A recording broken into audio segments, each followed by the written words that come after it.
Alright, what up, boys? Let's do this. We're gonna be starting the event here. And from the looks of the practice that we had both yesterday and today, we might be in for a heater. It's been interesting. It's been an interesting mix in the bag between some drivers not being able to make it through the course, and then quite a few of them have been able to make it through the course and put down relatively decent lines. And it's been surprising how close people have been able to get to hitting all of the zones perfectly, as well as getting on doors.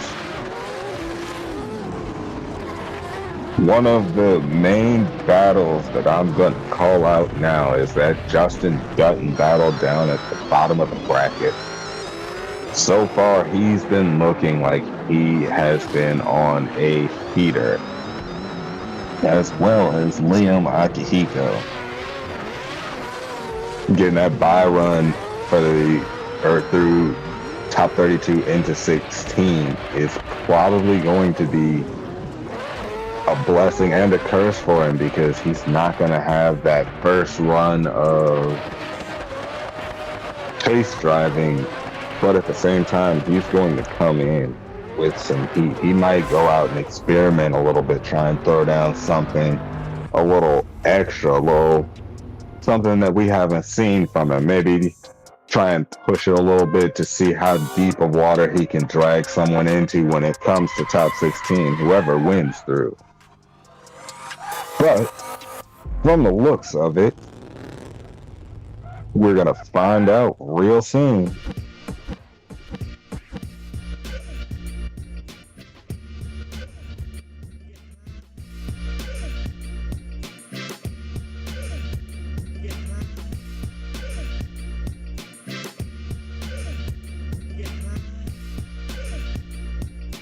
Might have. But it's definitely going to be interesting to see what type of line he throws down.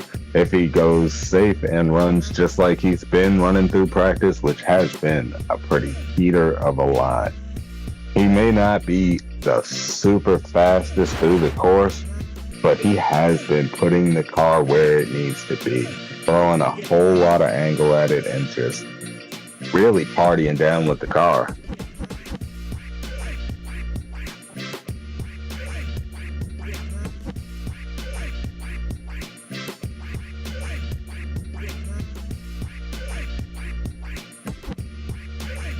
And given that we're creeping up on the halfway point of being through the season, the leaderboards are still pretty tight. 1 through 4 is subject to change at any point in time in this event. Liam leads the pack, and him leading or going into 16 is going to get him a decent bump in points, but if he gets knocked out in the 16, it could be a real upset and give Brandon Shorten a chance to come back in and maybe take over the lead spot. But we're just going to have to wait and see what happens from here on out. Well, with you loading back in, it looks like we're going to be getting ready to send Liam off on his bye ride.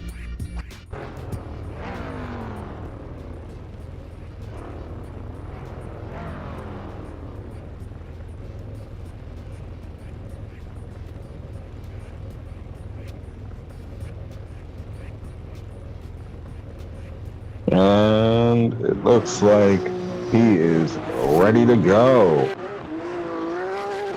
Puts it into the first outside zone, and he is right on the wall. Starts to straighten up a little bit just so that he can stretch out that zone. Flicks it in and fills outside zone 2. All the way going into outside zone 3. He flicks it in and is right on the edge of the track. Hits that first inside clip, and coming around into the touch and go, he hits it. And let's see if he's going to drag the wall again. He does not get all the way out there, but he does get all the way into the zone and across the finish line, throwing that 360 just adding a little bit of extra pizzazz to it. Exactly, we could see a perfect, almost perfect buy-down. And this is all you need to do. You just need to finish a run and you're in the top 16. Yeah, but he did come out with a little bit of extra flair for it, just warming up for top 16, because he knows when it comes time for him to make it past top 16, he's going to have to put something a little extra out there just to impress these judges today.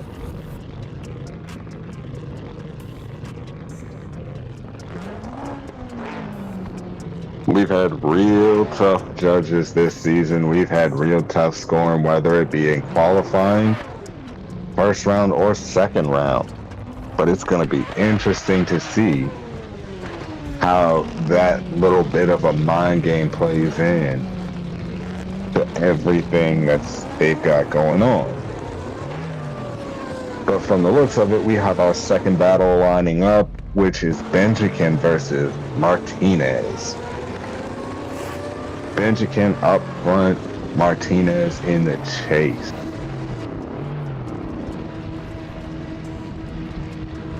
And with the short run-up, we're going to see how this goes. Looks like the lights are coming down and they launch. And they both flick in. Benji right. Ooh! Benji on the wall. And Martinez makes a massive mistake bumping into him. And he's just fumbling around in the back, but Benji will not be shaken. He is doing his best to recover from those hits and fix his line, but he is putting it out there. Another tap from Martinez, but he still holds it together as they try and push it across the line, falling in and out of that last zone. That was a little bit messy. Let's face it, that was a lot of it messy, but they both managed to hold in there, and that was impressive driving from the lead driver to hold it in there, especially with that front wheel to front wheel in the first clip, and then him making it around and going 2 or 3 more hits and still pushing it through. It knocked him in and out of the zones a little bit, and from the judge's perspective, that might fall badly on Martinez because he interrupted the lead driver's line, but let's see if Martinez can clean it up in the lead and Benji can hold the car back enough. They both flick in, start to fill that zone a little bit late, and Benji is playing a little bit back. I guess he's trying to see what Martinez is going to do, and Martinez is not fully smooth through the first 2 zones, but he sets it and forgets it in that third. Hits the inside clip, comes around to the touch and go, fills it fully, and it looked like he was going to lose. Big over-rotation. He did over-rotate quite a bit, and it looked like he was going to lose it there. And that little tap from Benji just kept him in the fight just barely, but that was messy. Indeed, this was super messy. Let's see how the judges see, and they will come out with a decision. Yeah, I understand that the course is difficult, and I'm not knocking the drivers because this is a very difficult course to drive, but that was a messy set of battles. They both had points where they did good, and I do commend them for making it through both sets of battles, but that one was... And the votes look like they're starting to roll in from the judges. Just waiting on the vote from Judge 3, and it looks like Benji has won that battle. Congrats to Benji, but yeah, that one was... Kudos to Martinez for really risking it for the biscuit, but he pushed it a little bit too hard there.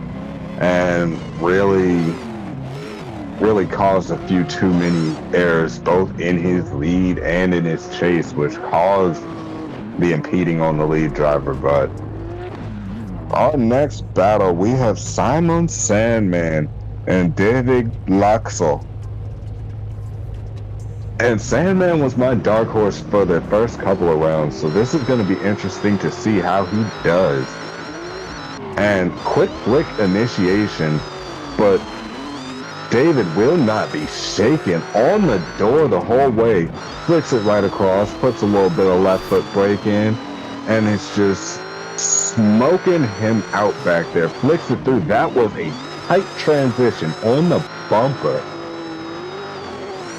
Sandman is putting down a good line coming into that last touch and go, into the last outside zone, all the way into it. He's got that left wheel dragging, but David will not be shaken.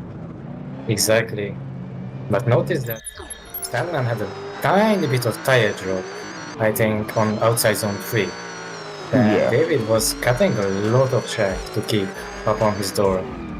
So let's see the Let's see what they and on the this replay. should come up. Yeah, on that replay, they have gone. Simon did push a little bit wide on that outside zone 2 and did drop on outside 3 coming into it.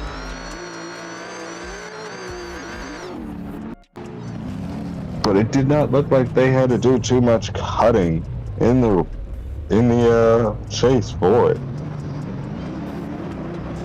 But we're about to send them off for their second run, and he flicks in. Simon right on the wheel, grinding his door, shaken but not stirred, bumps him. Oh my goodness, knocks him right off the track.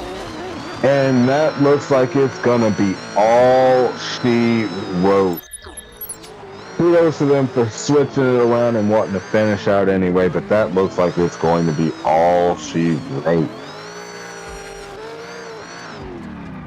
Simon getting a little bit too eager. He knew that David was on him that whole way, so he had to put something special on his door the whole way through. But he just pushed a little bit too hard on that transition, and that's the thing. Those crazy transitions, they look beautiful when it happens, but it's just that millimeter of difference that can come back to bite you. Exactly, and we should not blame him, really, because this is a very difficult track. And also, different type of countries have different type of ping, so the connection might be less stable. So it might be leader fault, it might be chaser fault.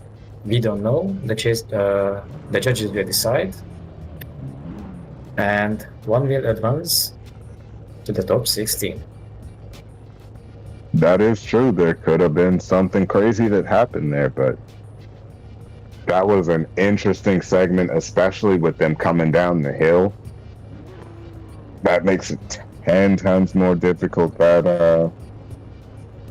on that, especially with the elevation change.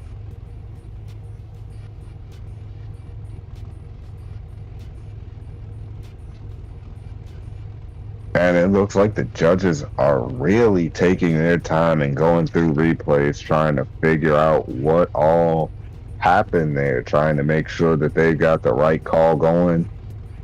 And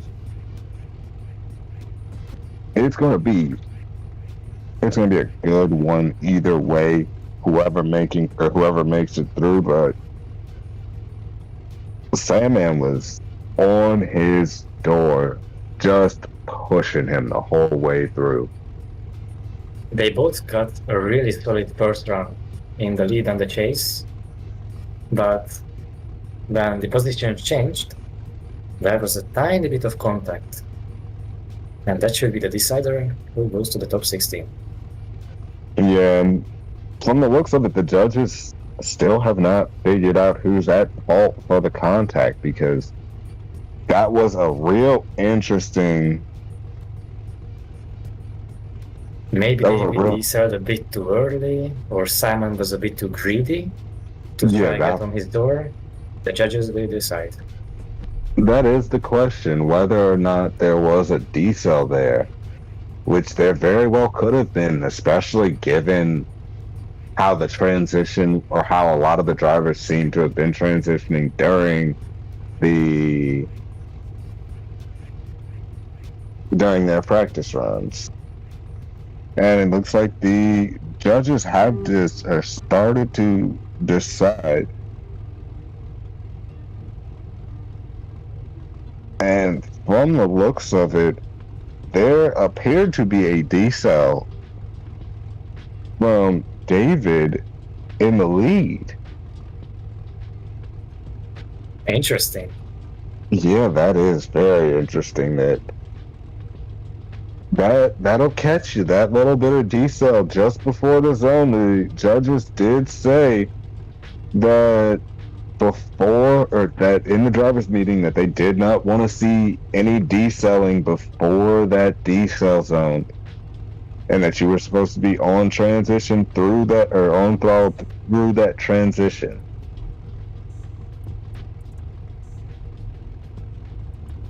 Okay, so we have a decision. Simon Sandman advances to the top 16.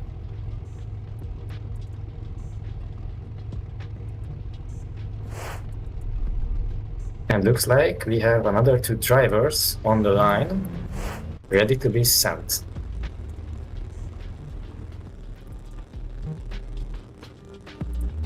Yep, and the judges have submitted it. Simon Sandman gets the win. And for our next battle, it looks like we are going to have TJ Staver and Hassan. Hassan in the lead, and TJ in the chase.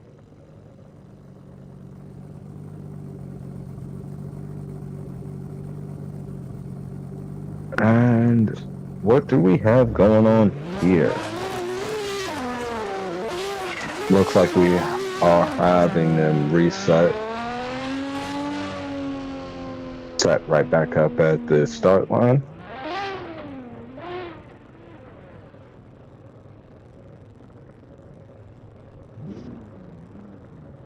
And Hassan has been doing relatively well throughout most of this season. He's had that car set up super quick. So it's going to be interesting to see how he makes it throughout the course today. And they are gone. Oh, what happened? Again. Oh, and Profit restarts to the line. But Hassan keeps going.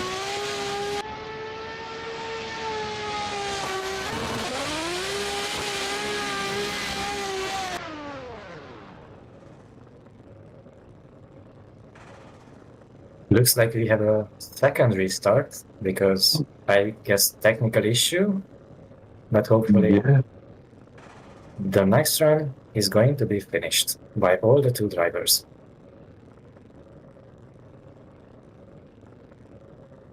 And this is an interesting.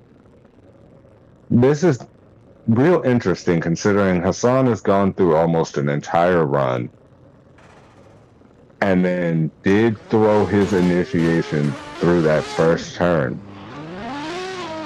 So he's burned off quite a bit of tire already. Whereas TJ has not gone through the course at all. So this is an interesting this is going to be a real interesting battle when it switches around and Hassan goes into the chase, given how much. Yeah. Because the 5.0 tires were so much quicker than the 4.0, I noticed. And that much driving can really wear out the tires. So this is going to be interesting.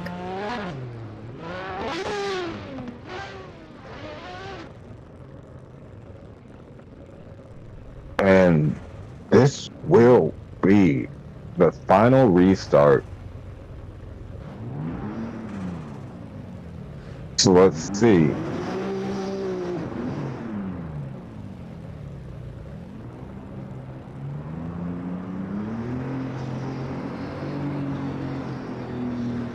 And drivers are going off. And Hassan is a bit far. Yeah, Hassan is doing really well. Off rip, taking him for a gap, but drops that tire in that second outside zone. But TJ is struggling to hold any angle and to keep up. Getting a little bit lost in that smoke line back there. As Hassan switches it back around for that last touch and go into the last wall, and TJ fumbles it a little bit. Fumbling with the wheel back there. But still somehow manages to stay somewhat in the fight. Hassan put down a really decent lead, but TJ was really struggling to keep up with the S15 in front. Mm-hmm. And those S15s have been set up real quick. Okay, so I see from the in-game chat that Hassan and Salik run out of fuel, or is close to running out of fuel, but they are allowed to pit. And we will see the second half of the run with brand new tires, it looks like. It looks like TJ is not going to pit.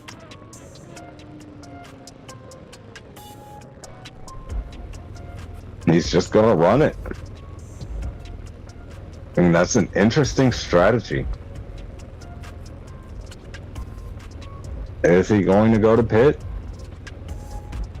Maybe TJ is not looking at the in-game chat and he doesn't know that he's allowed to pit for new tires. Or fuel. Looks like he... From the looks of it, he just wants to run it. Let's do it. Ooh, but he doesn't start. What's happening? Oh, now he's starting. Starts a little bit Really messing late. up Hassan. Ooh, but big attack on the first corner. Hassan is struggling to keep up. Going into the second corner. Big correctness. Oh, and the tire drop from TJ. Hassan is really doing a great job trying to keep up with TJ. That was TJ really angling good. up. Really good outside zone. Really following down his door. TJ angling up a Tiny lot. mistakes. And not right on his door. Hassan won't be shaken from that door. He said, I'm going to catch you one way or another. And during that second outside zone, TJ angling up a lot. Almost causing a little bit of an accident.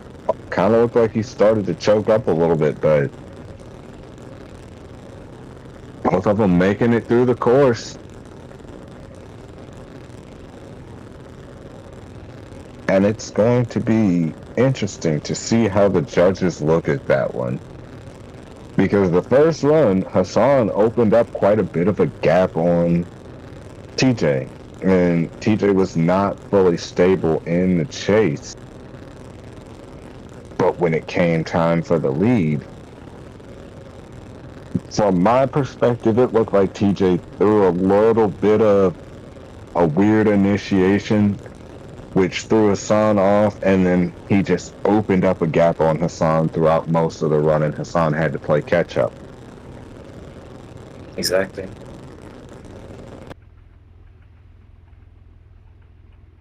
But from the seemings of it, Hassan looked like he played it relatively smart, like he didn't panic when the gap started opening up on him. He just kind of locked in and said, I'm going to focus on trying to catch up.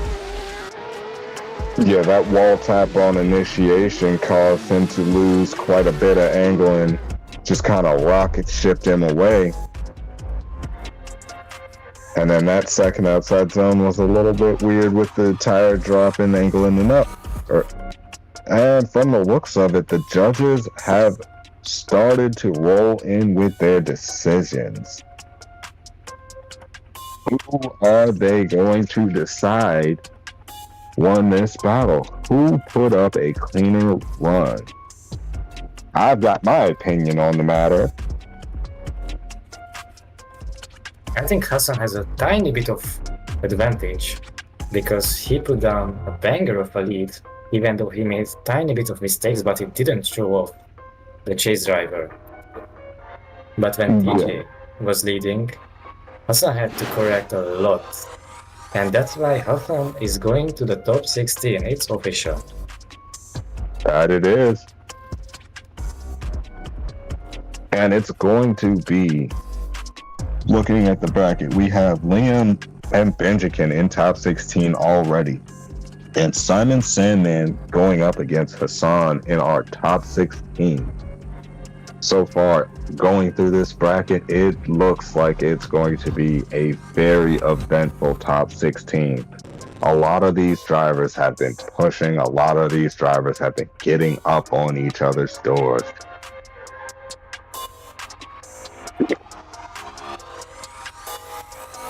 And seeing how fast a lot of them have been going through, it seems like we're going to be in for a heater of a top 16.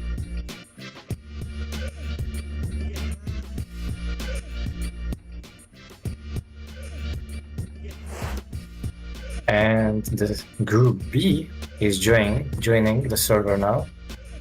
So a couple of moments and the next battle is on the way. And for our next one, we have Brent Ortega going for his bye run. We're waiting on all the drivers to load into the server and get all situated. But first lead off will be a bye run. And it's going to be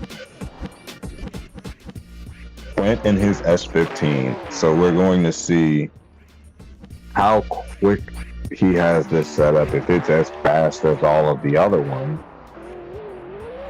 And also, what he's going to put down for us today.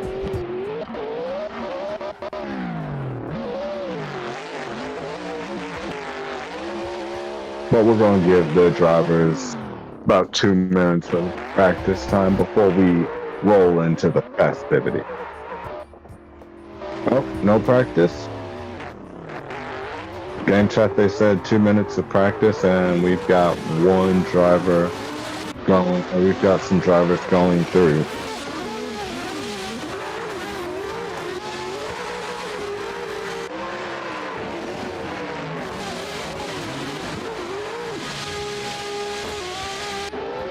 Oh.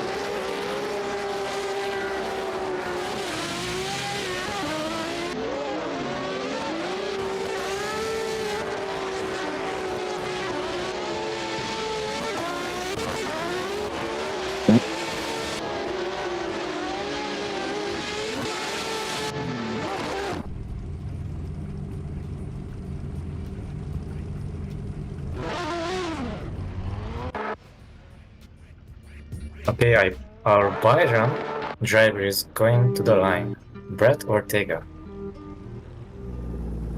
He has no stress on his shoulders, he just has to do a safe lap, and he's in the top 16.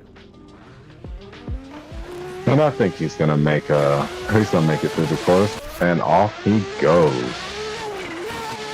Pretty quick flip initiation in, and he's riding reckless on that wall. Coming through, slamming on the brakes, comes out of that first outside, or that second outside zone a little bit, and then drops right back into formation, coming around the third outside zone, just filling all of that zone. Hits that inside clip, swinging it back around to hit that touch and go. A little bit of left foot brake, but he makes it out there. And he's pushing it out to the edge of the zone. Got both wheels in that last outside zone as he pushes it around. This lap was beautiful. Everyone should do a lap like this. But we could see a little hiccup on outside zone 2. But this was pretty much a perfect run. Yeah, and he was really pushing it in that last outside zone. A lot of the drivers have just been dropping one tire into that last outside zone, but he really pushed all the way out there and got both wheels in that zone.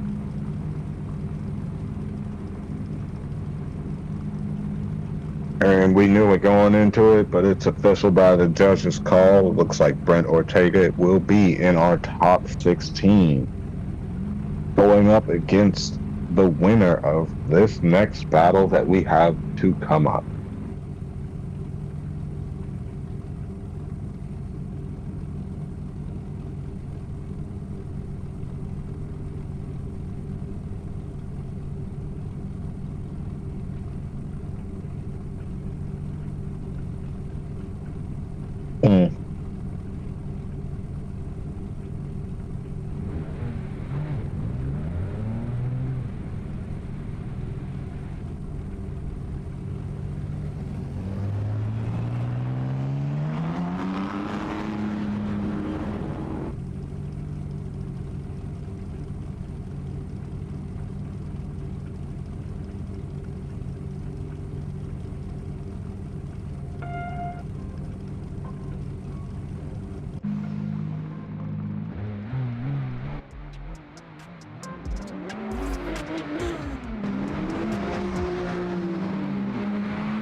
What's up? Looks like our next battle, Charlie versus Logan, is coming up. And we got both drivers ready at the line. Let's see if they can both make it through this course. Off they go. Quick flick in. And he is pulling a gap on him the entire way through. Throws a backy in, drops 2 tires behind the zone, but manages to pull back on course. They are just pulling through as they come back around through the last touch and go, and he's just nosing his way in, falling out of the zone. That was a real sloppy affair.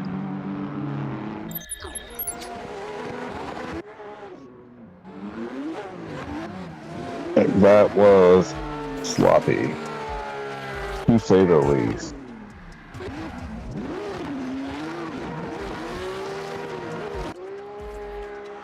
He filled that whole outside zone, but started to shallow up towards the end. And then as he came into that second outside zone, he just did not slow down enough. And it just threw his line off for most of the rest of the run, it looks like. That was interesting, to say the least. As we swing back around and have them change the roles around.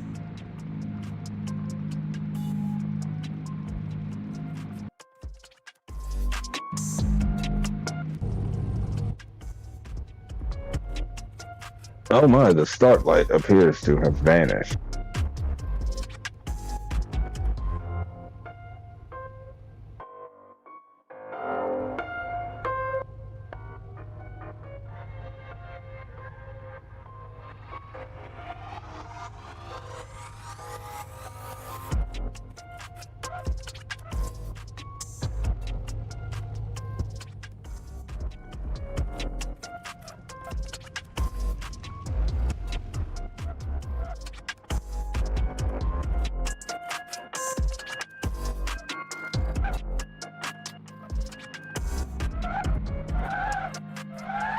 And sorry for that mild technical difficulty.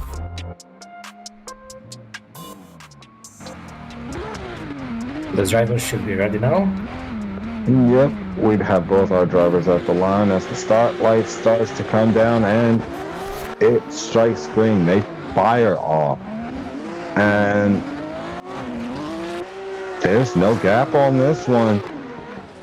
Well, with a smooth run, and can he stay in the zone this time? Yes, he can, as he grinds the door all the way through. Charlie just pushing his way through. But Logan is not playing either. But as they come through and fill that last outside zone, tap on the wall, but he keeps going. Pushes him a little bit out of the zone, but he makes it through relatively clean. He starts to pull a little bit of gap off him on him at the end.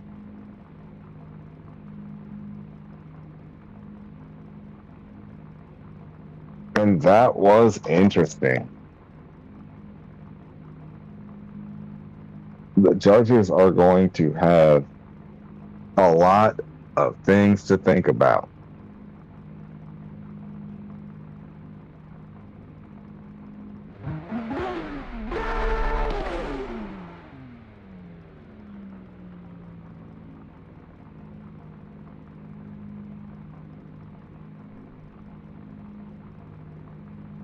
From the looks of it, the judges have made their decision as they start to roll in with their answers.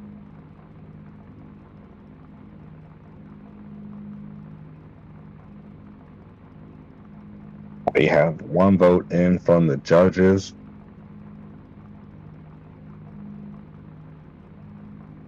That battle could have gone either way. That was a lot of interesting driving, to say the least. In that first battle, Charlie was on an absolute heater, but he did push a little hard going into that second outside zone where he dropped a couple of tires. Whereas on the other side, Logan came through that second outside zone and he did a pretty decent job of it, though his line got thrown off a little bit and he pulled out early. It looks like the judges are reviewing a side-by-side. Yeah, through that first outside zone, you can see the difference between Charlie and Logan. The gap that was pulled on Logan in that first outside zone, all the way through that, or through to that second outside zone, was large.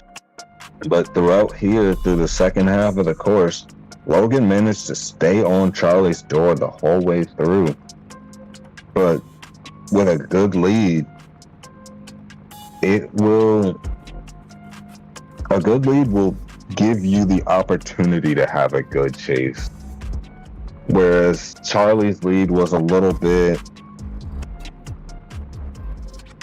a little bit sloppy, he still managed to put up a decent lead, but Logan's lead was better, and it looks like Logan is locked in as the winner, going on to top 16 to face Brent Ortega.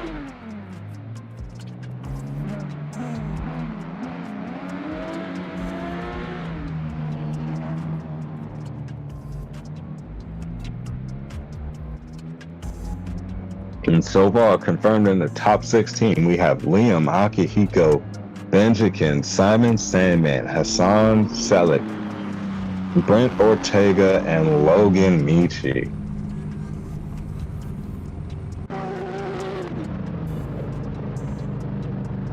So this looks like it's shaping up to be an interesting set of battles.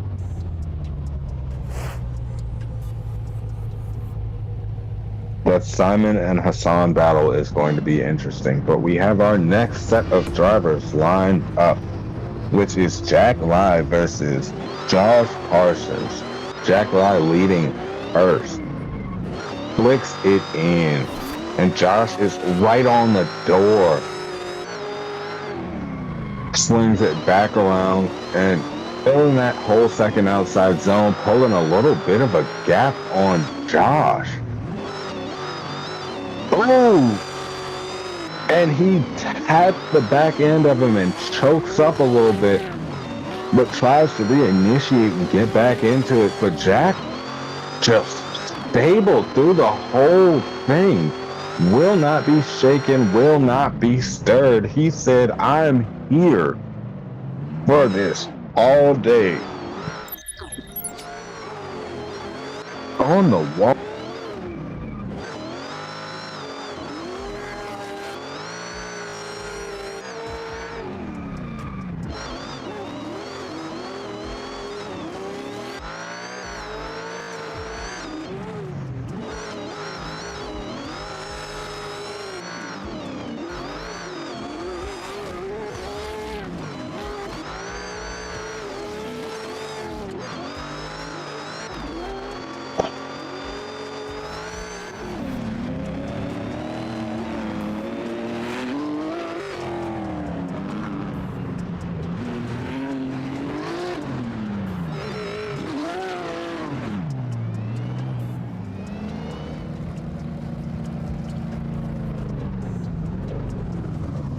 And the drivers are coming back around to switch up the order and run it back.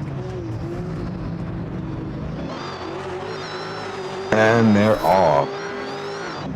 And Josh fires into that first outside zone, dipping the first tire in, going a little bit, but he fumbles it a little bit. And Jack just kind of playing it back, and he goes.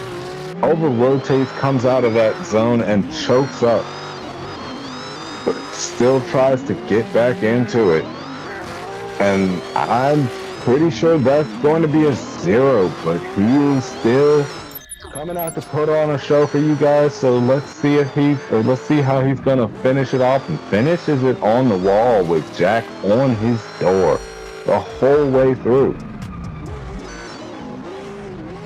I don't think it's going to take too much deliberation from the judges here for this one, but...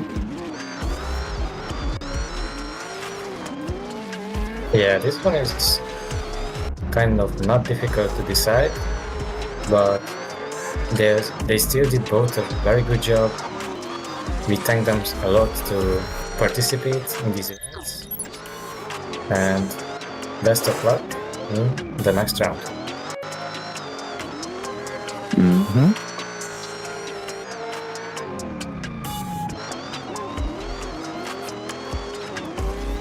And again, I'll say this is a very difficult course to drive, so it takes a lot of skill for these drivers to be able to make it around this whole course, especially at the speeds and proximities that they are having.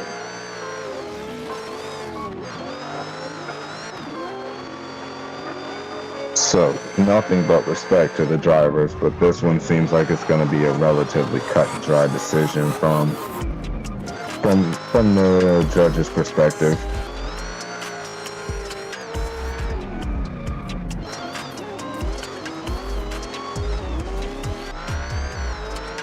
And from the looks of it, the judges have both drivers zeroing out.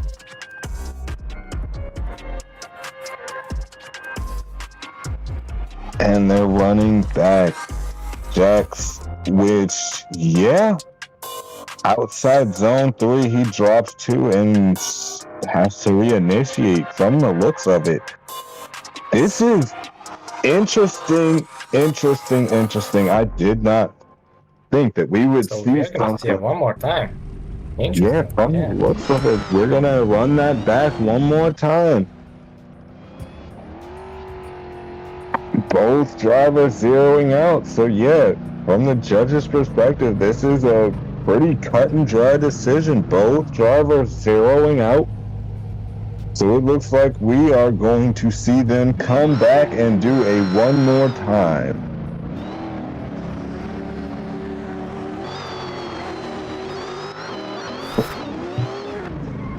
And off they fire. Bang, bang. On the door, on the wheel, but Jack holds it together and keeps it in form all the way through that second outside zone into the third. Can he clean up where he had the mistake before?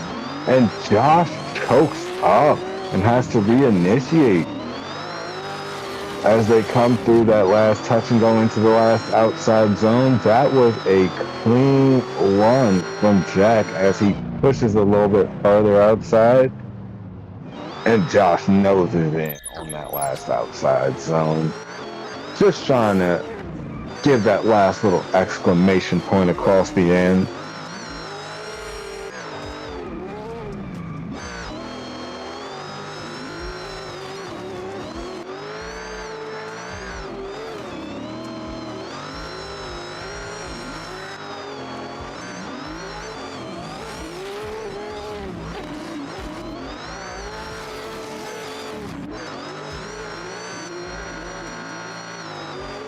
As our drivers come back around to the start light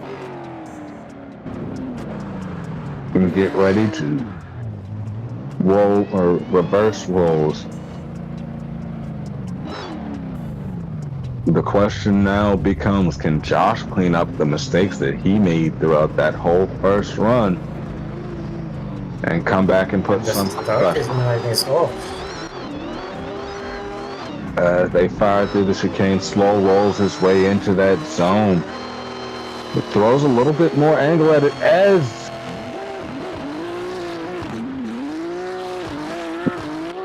what happened to Jack? He just vanished. I think his connection decided to not drift today. And this is interesting because this is surprising. yeah, this was to have the connection issue during the one more time or whatever issue did occur, because he started out. He just was very close to being on a 0 on his chase run, but now Jack decided to just disappear, and he's back on the server, but no idea what happened. And that was not the cleanest lead run from Josh coming through. But oh, it looks like Jack did have a connection issue. This is sad, because he had nothing to do with it. And in my perspective, he had a bit of an advantage, because his lead was amazing, and he was cooking the chase. Yeah, And he threw it in there pretty the hard. problem happened. Exactly.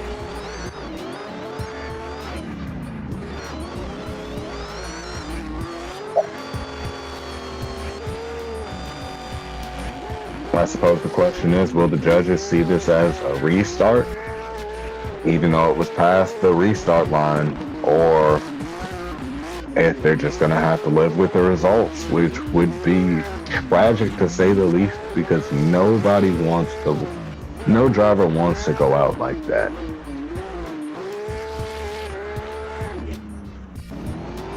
No driver wants to have something outside of their control take them out of competition, especially in the middle of a heater.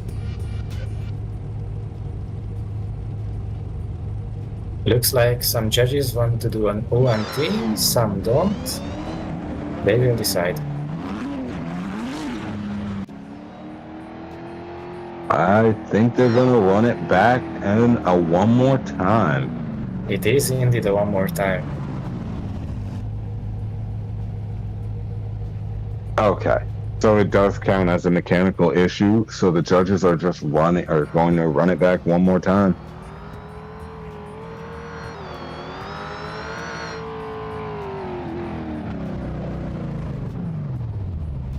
Drivers are lined up and they are ready to go.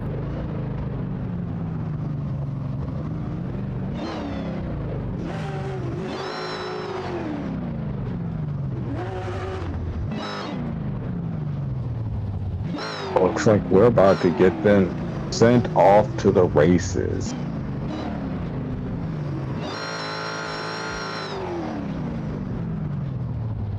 As the start lights begin to drop, here we go, off to the races. Big flick. Jack, in that first corner, he comes through. Lot of left foot break into that second outside zone, but he holds it together. And can he clean up again? Manages to push it to the outside of that third zone. And Josh will not get lost. He stays in that smoke line, just bathing in it as Jack pushes all the way into that outside zone. But Josh stays with him the whole way through. Does not let himself get shaken or thrown off of his game. He just sticks with him. Wherever you go, I go. Yeah, Jack did another banger of a lead run. This time, Josh was a bit closer and less scrappy on the chase. So let's see the reverse order, and one will advance to the top 16.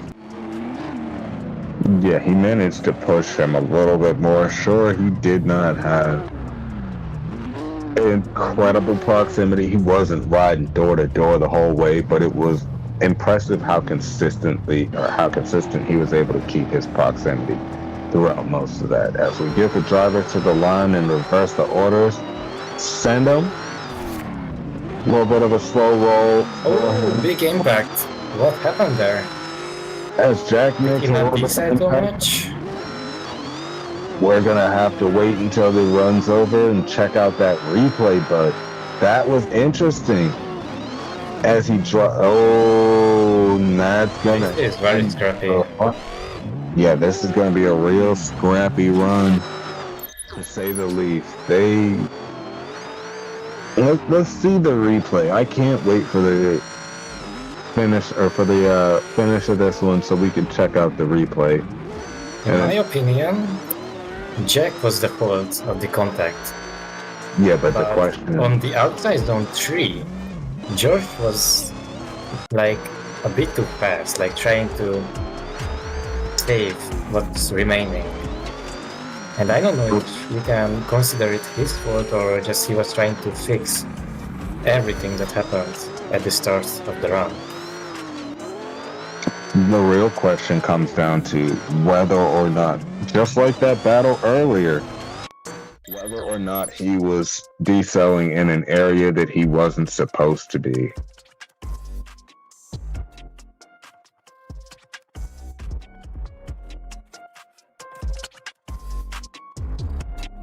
Because you never know, there could have been a situation where he was on the brakes still when he was into that zone, because from my perspective, it looked like he was still riding the brakes a little bit when he was, or after he had already dropped into zone 1, whether it be left foot braking or what have you, but his brake lights looked to be on.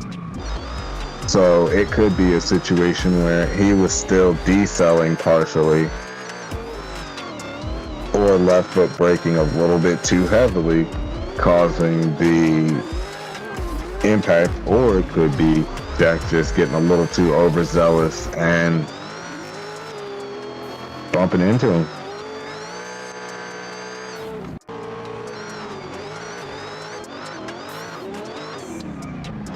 And the judges have the side-by-side up and running for this, so it looks like it's a tough decision for the judges to make.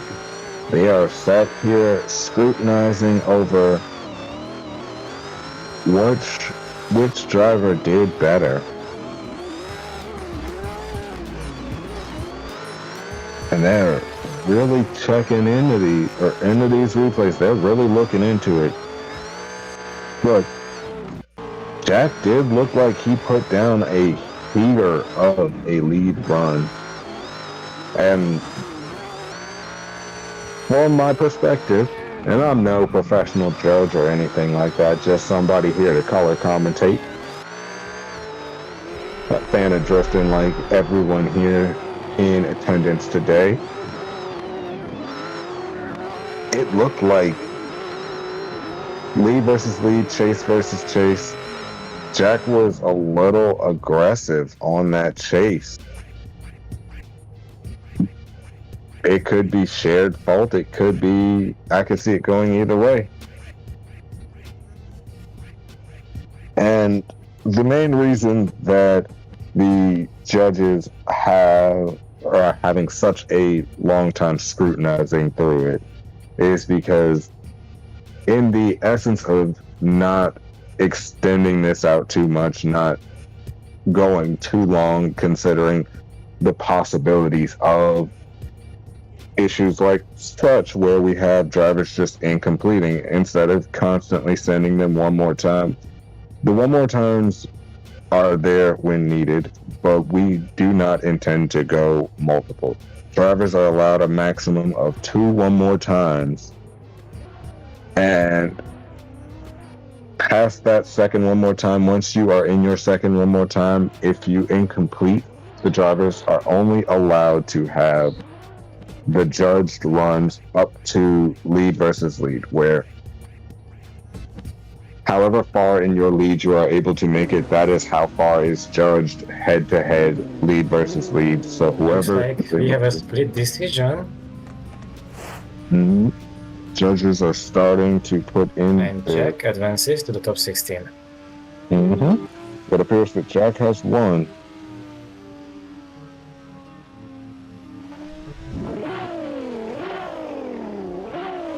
When the judges were at a toss-up on that one, they were really trying to decide who was at fault for that match, or for that contact going into the first inside zone for Jack.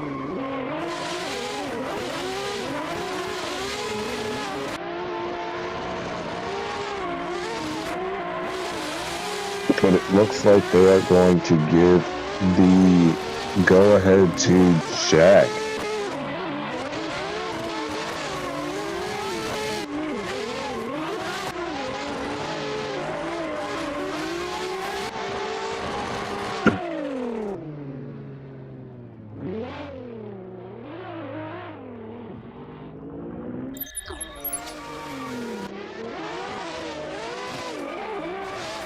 Okay. We've got Santiago and Gandhi May.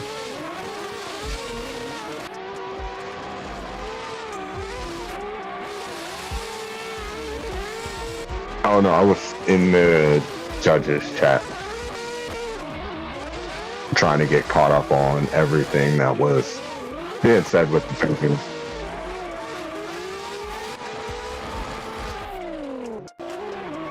All right.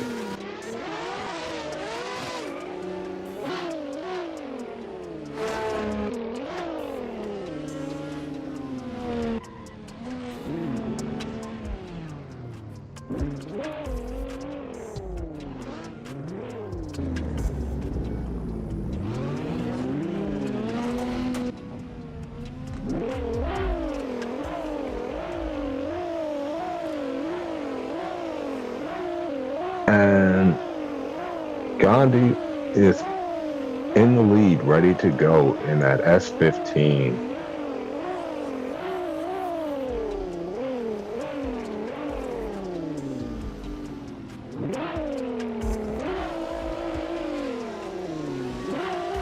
Okay, lights it out, and the drivers are going. Initiating into the first corner, diving onto his door. Grant is doing a great job on the lead. William is following him pretty nicely, bit of a hiccup. Grant is on the edge of the track, dropping a tire, but big correct. Oh my god. Big contact. I don't know who was at fault. Maybe William diesels.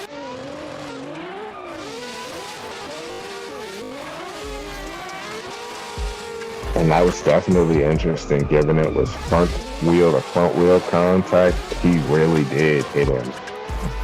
Bump him right on out the way.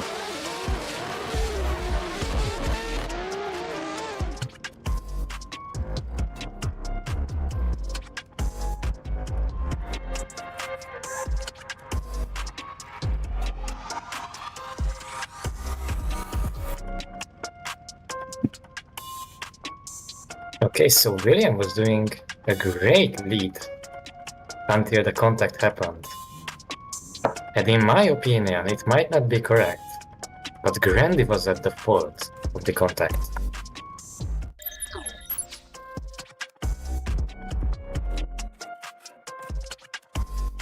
Judges are watching the telemetry to decide who was at the fault when the contact happened. And after that, we will look at the second half. Oh no, it already happened, sorry. They are judging the run side by side.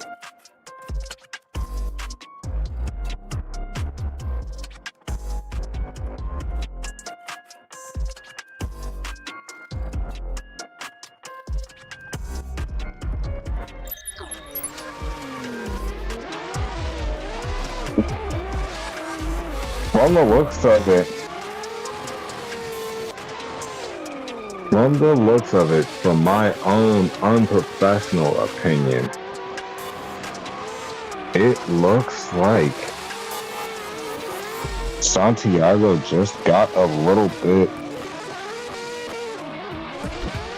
too overzealous because he was pushing him throughout that whole second outside zone.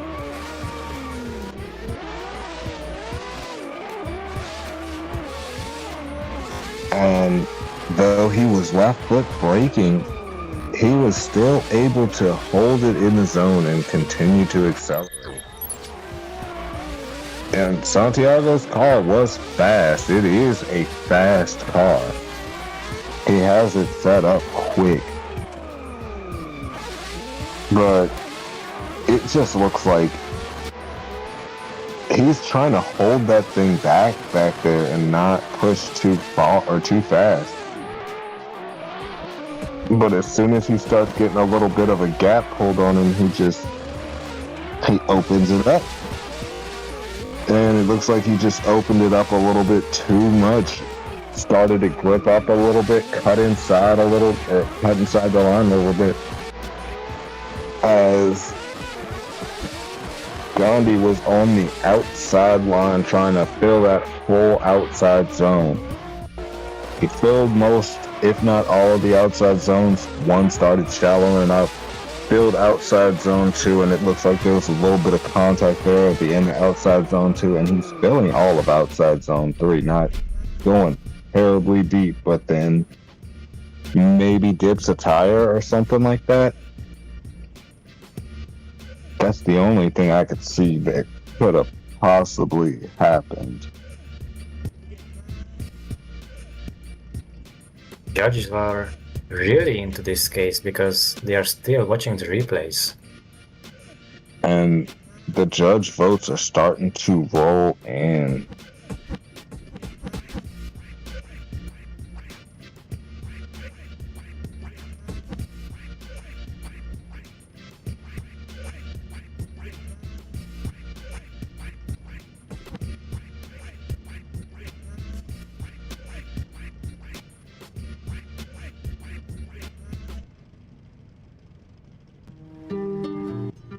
And it looks like Gandhi will be our winner going on to top 16 over Santiago. So Jack Rye will be going up against Gandhi May.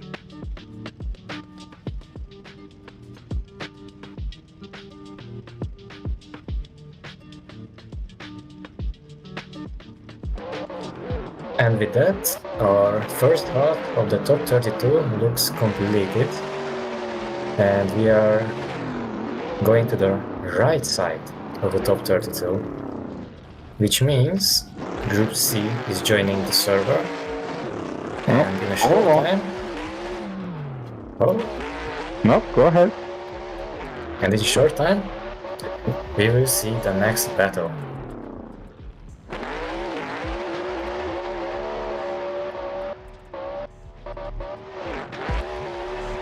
And with that first half of the bracket filled out, it's looking like we're going to have some tough competition and some real close judging going on today.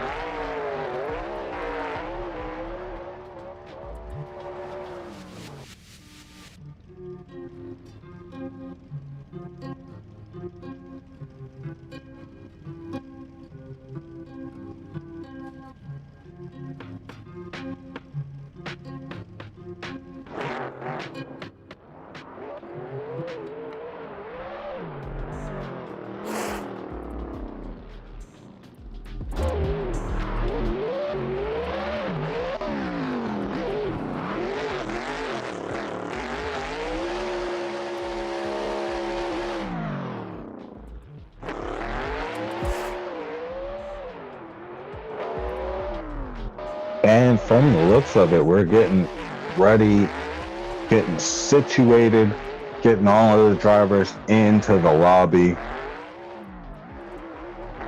trying to make sure everybody is awake, ready to go.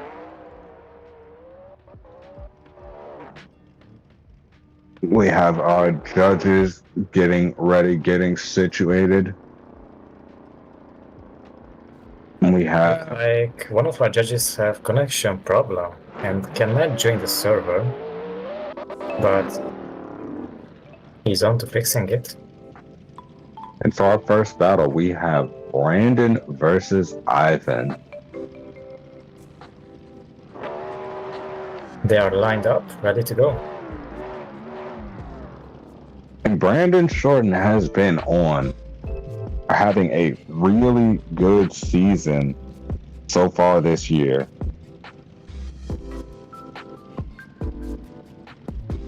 Okay, so looks like we are starting the battle in 2 minutes because one of the judges are having a problem connecting to the server. So they will sit on the line doing nothing, preparing them mentally, and hopefully we will see a banger of a battle. And this is some of those unintentional little mind games that come up in drifting. You never know what's going to happen. And it's going to be interesting to see if both drivers can stay locked in, can stay in the zone, can be ready for when the judges are, or for when it's time for them to get sent down the track.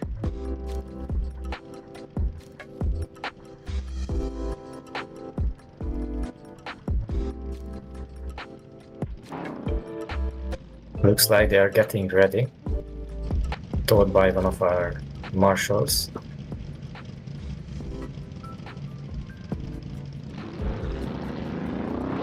The lights are going out,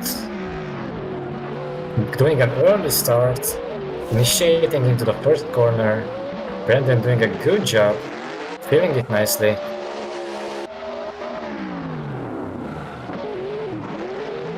But Ivan will not be shaken. Exactly. Ivan is cutting a bit of the track. Brandon is doing really good. Bit of a hiccup. Ivan is trying to keep the proximity, but looks like he's struggling a bit because Brandon looks super fast, super nice. Ivan is cutting the track, but staying on the door.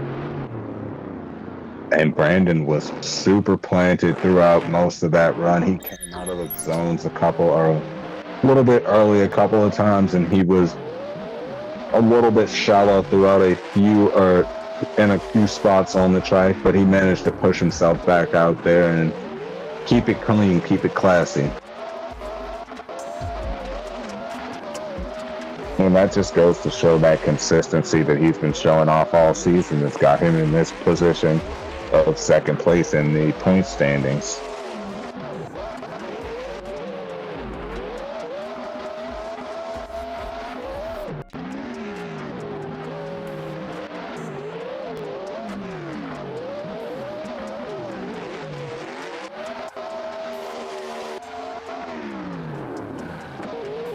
And the fact that Brandon managed to fill all of the zones so cleanly. The question now comes down to, can Ivan do the same thing and shake Brandon off of his game a little bit in this, or as they switch positions.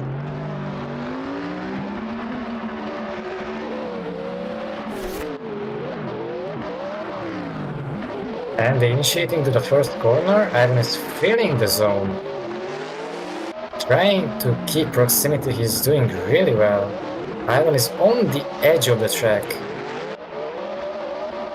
Looks like Brandon is doing a really good job. Ivan doing a bit of a correction, but staying in the zone, doing a great job. Brandon is on his door, no mistakes at all. Cutting a bit of the track, but staying on the door. Beautiful chase.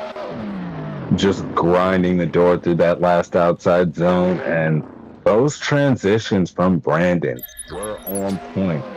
He was tip to tail. You could not slide a postcard between the two of them. He just licked the stamp and sent it.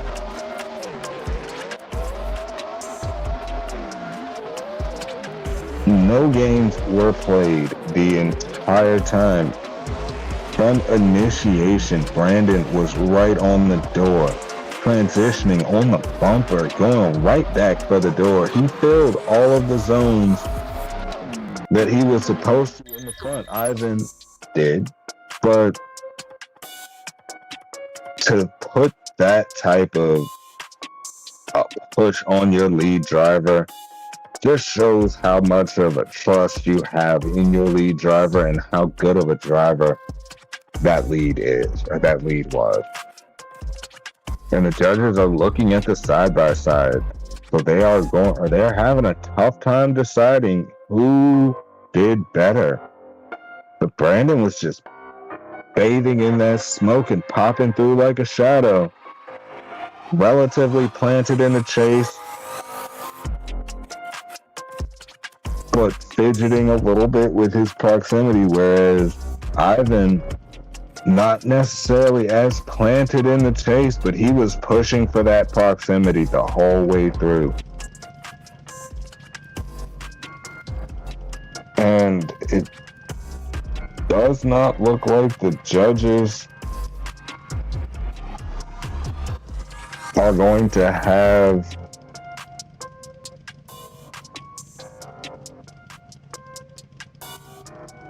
and it looks like the judges are still discussing this battle, so it's a lot tighter of a battle than you'd think from looking at it on the surface, but they were both comparable in the lead. They both had really good lead lines. So from the looks of it, this might come down to a chase versus chase. Who had the better chase? Who was more consistent in the chase?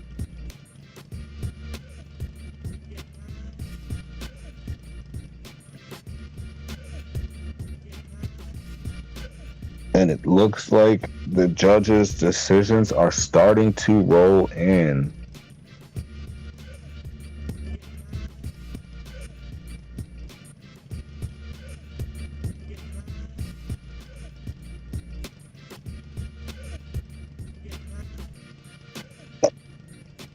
Don't want to call it prematurely, but it looks like the judges have made their decision for the most part. They are still having a little bit of discussion about what happened during those battles and who made more of a mistake, considering they're just minor mistakes at this point. Both drivers did very well on their lead runs. Both drivers still Looks like Brandon is advancing to the top 16. And with that, we fill out the first side of our, or the first of our next side of the bracket. And we have 7 more battles to go in top 32 before we move on to the top 16. And our next drivers are going to be Michael Torerson and Kyle Kuia in that A80 Supra. It's an A90 Supra. I know. I like to mess with people, though.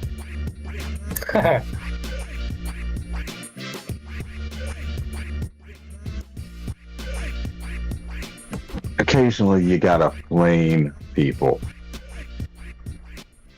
Just like going up to a Mustang owner and telling them, that's a Toyota, right? Yep.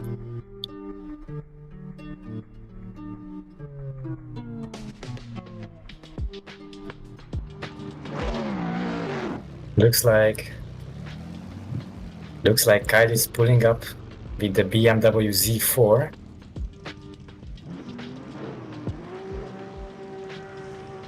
And they are on the line and they are ready to go. BMW versus BMW. I kid, of course.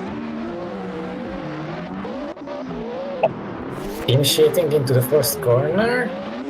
Not feeling all of it, but trying to stay on the door. Michael is transitioning. Ooh, big hiccup on the foot brakes. Kyle is doing a great job staying on the door and not making any contact, but Kyle is making a big mistake also. And he straightens and has to reinitiate. Michael is doing a great job at the rest of the run, feeling the last outside zone pretty good. And Kyle is trying to save the rest, but he's straightening out. What is happening? And the question on that one will be, did it come down to the lead driver throwing off the chase driver? Because it looked like he had a bit of a stepped initiation, which was a little bit wonky and might have thrown off the chase driver.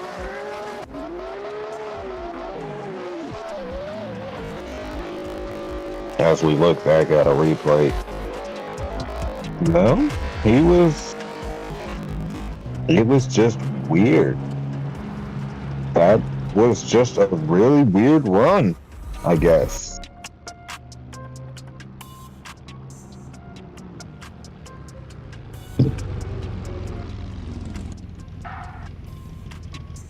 The judges are going to have a lot to consider when they look back on both replays for these runs.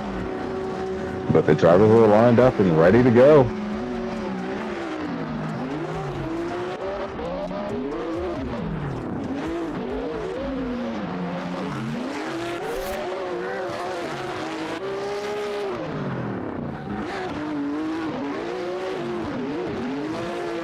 As they fire into that second outside zone, filling that whole third outside zone, dropping a little bit of tire, and Joe shuts it down.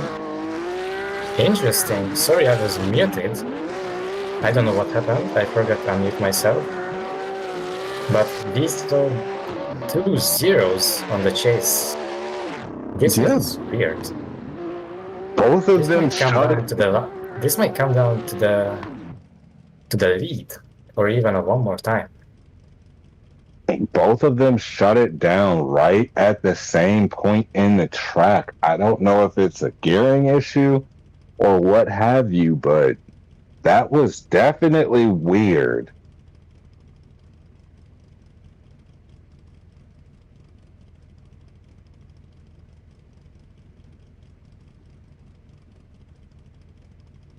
And it looks like the judges are going to send them one more time.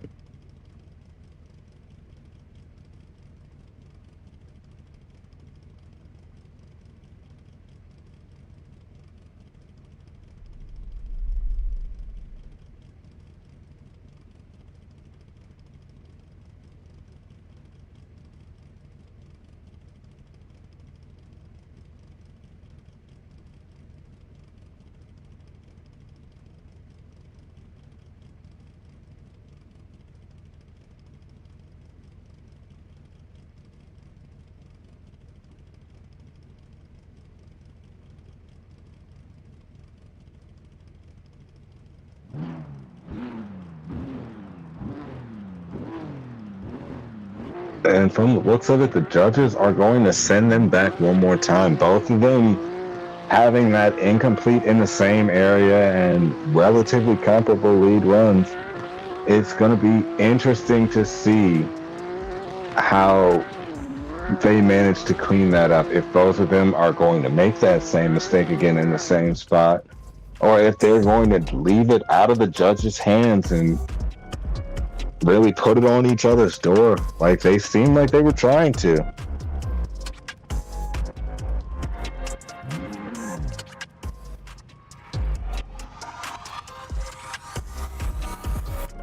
And looks like we have a one more time, officially.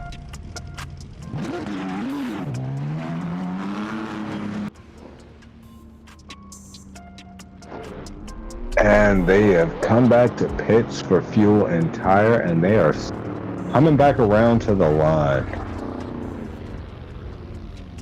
And both of them were a little aggressive on that last run. Let's see if they can tighten it up a little bit more. As the lights get ready. They're going, and away they go. Michael initiating, Kyle doing a late initiation. Michael is feeling the first zone pretty nice. Kyle is having a good chase, late transition. Michael doing a great job on the outside zone 2, transitioning to outside zone 3. Kyle is really doing very good following the lead line. Transition to the inside clip and to the outside clip. A really good chase by Kyle.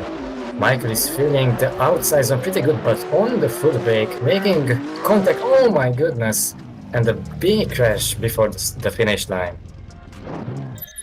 Right at the end, he manages to touch the wall, but he was pushing through that first portion of the course. He was in and out of a couple of zones, shallow a little bit through that second outside zone, only really had his bumper in it. But he managed to push his way through all of those zones. Feel him smoke out Kyle the entire way through. Just could not finish it. Just got a little bit too aggressive, a little bit too greedy at the end there, and put it in the wall. And that just took him out. But he was snappy through his transitions and hanging it out there the whole way. And it's gonna fall in the judges' hands to see what happened, but it looked like it could have gone, it could have been contact, it could have just been him getting a little too greedy. But they're back at the line, ready to go. Exactly, start light is going out. Kyle is initiating into the first zone, Michael is following him. Not kind of filling the zone, but he was very good though. Transitioning to the second corner. Very weird. Ooh, Michael is trying to keep proximity. Kyle is filling outside zone 3. Michael following him pretty nicely. Inside clip, transitioning to the outside clip. Michael is losing some proximity. Kyle is filling the zones pretty nicely. Michael is on the door for the last corner, and that was the run. And he was trying his best to push him throughout that run. He said, "Get back over here. You're not going to run away from me. I've got the style. I've got the angle. You just gotta put on a show in front of me and let me show off."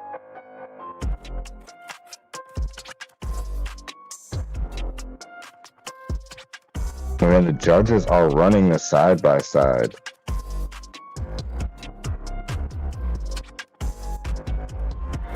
What happened?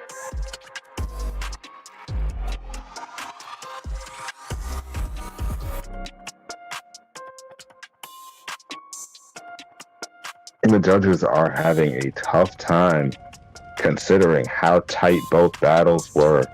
Both drivers in the lead filling those zones, both drivers in the chase, staying in the fight. From the looks of it, Michael was more consistent, from the looks of it, from my own personal opinion, on a professional eye. Michael was a lot more consistent with his proximity. And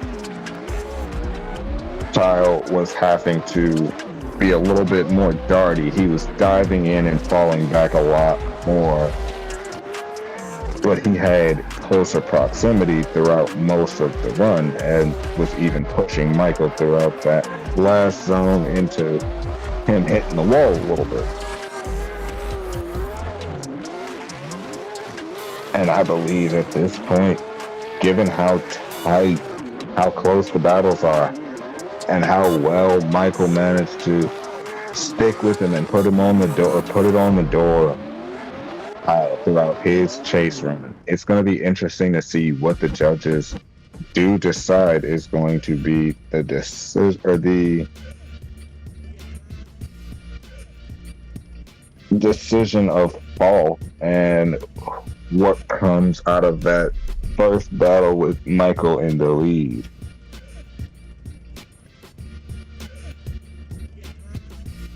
And it looks like the judges have spoken and Kyle is going to be the winner.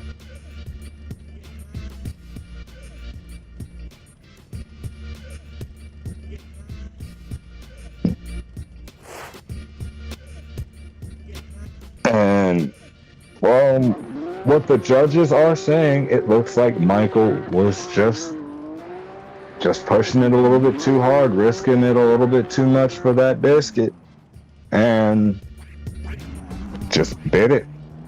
Just came back to bite him. And next battle will be Isaac versus Rick Spencer. Corvette versus Mustang. Dean versus Field. And this is going to be an interesting battle to see because of how quick those Corvettes have been consistently and how gripped up they usually are. But the drivers are at the line and we're going to see how well of a tune both of these cars have on them and if he's going to be able to put down a heater. The lights are out and they are starting. Isaac leading out Rick, initiating into the first corner, catching up to Isaac, making some corrections but staying on. Ooh, big correction from Isaac. Looks like we have a 0. Trying to save the rest of the run, but Rick is struggling to keep up on the door. Given that Even chase are very messy, going to the last outside zone on his door and finishing out the run. The lead, the chase can only be as clean as the lead lets you. And that was a very messy run from Isaac.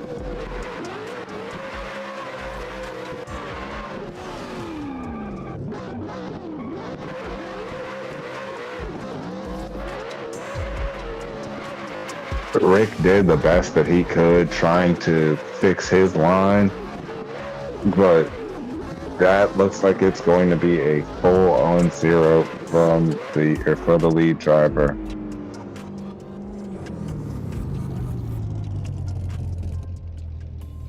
And as the they are driver at the starting line, looks like Rick is leading out Isaac. The lights are coming out. As they go, Rick initiates into the first corner.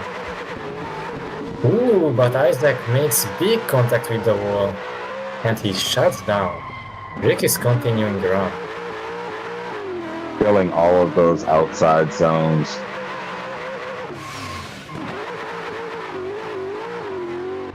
Doing And a all- great job. And all he has to do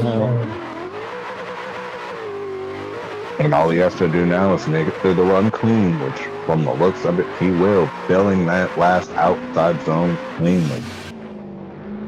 I don't think there was like any contact or unnecessary decel on the first corner. I think it was just Rick, like overcommitting the initiation, and that was his death. Rick did come in real hot with his initiation and just dragged Isaac into deep water. Put him in a spot he wasn't ready to be in and then just smoked him out so he couldn't see where he was to pull out.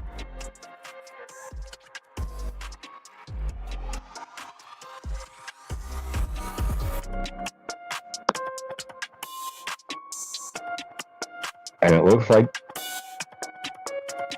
the judges are not going to have too difficult of a time making the call on this one.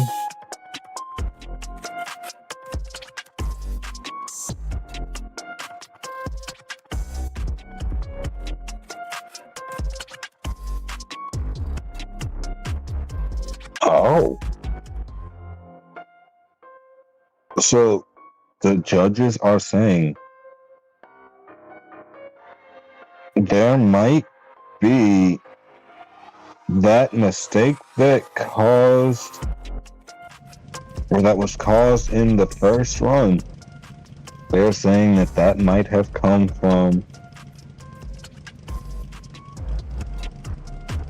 Rick blocking Isaac or holding up Isaac in the first transition from outside zone 1.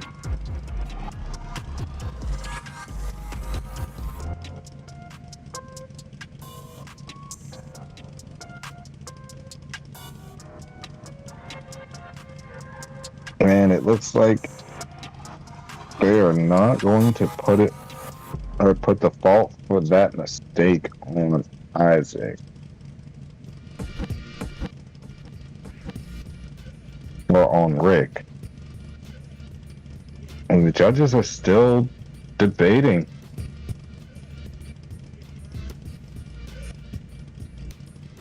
And looks like they might have come to a decision.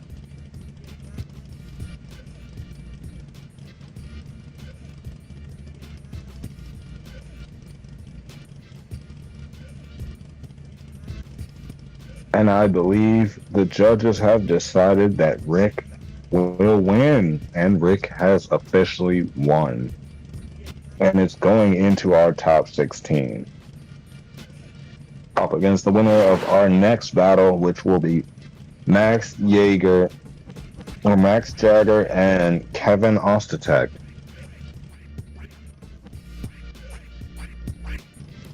We've already got Max at the line, and we are waiting for Kevin to pull up to the line.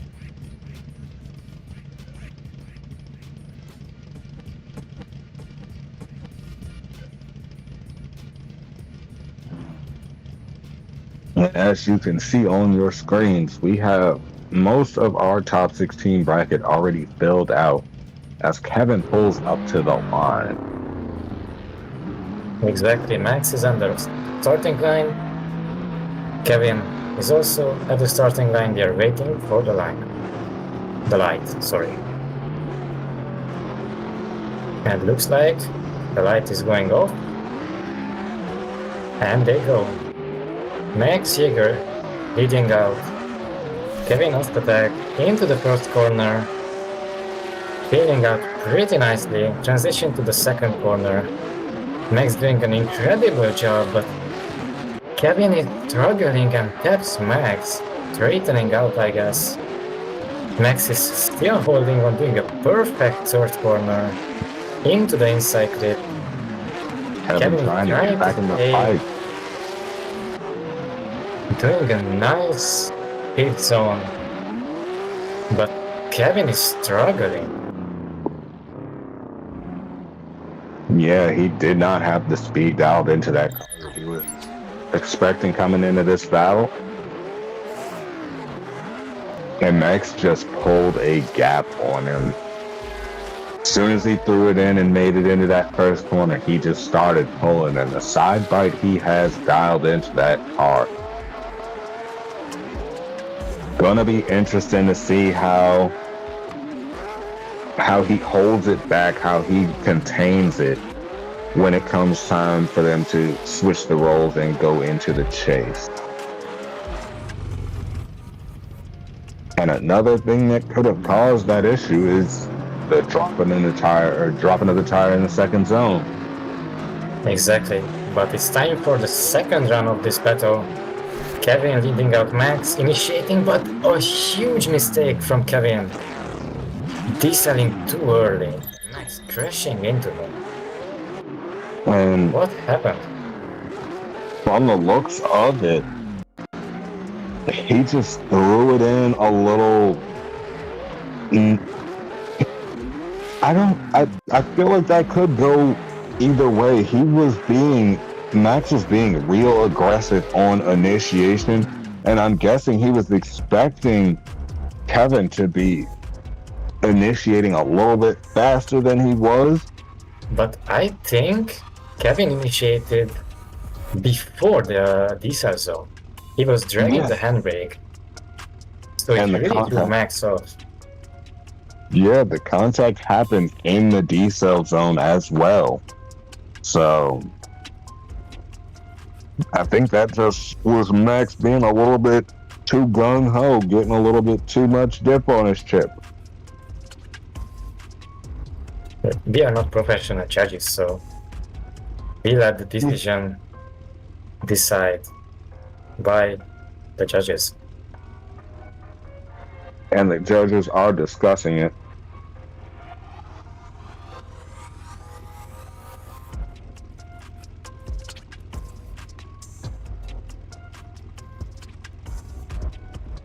And the judges are going back and forth. They are having a bit of a tough time deciding on who exactly is at fault.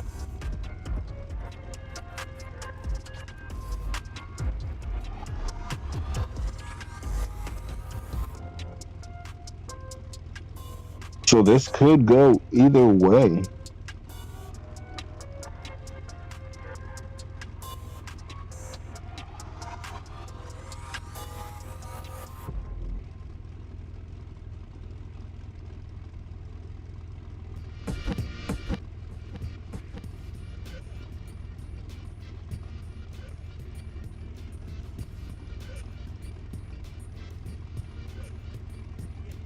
And the judges just going back and forth, really dictating on who is at fault. They are really taking their time with their decision here, trying to make sure they get the right call.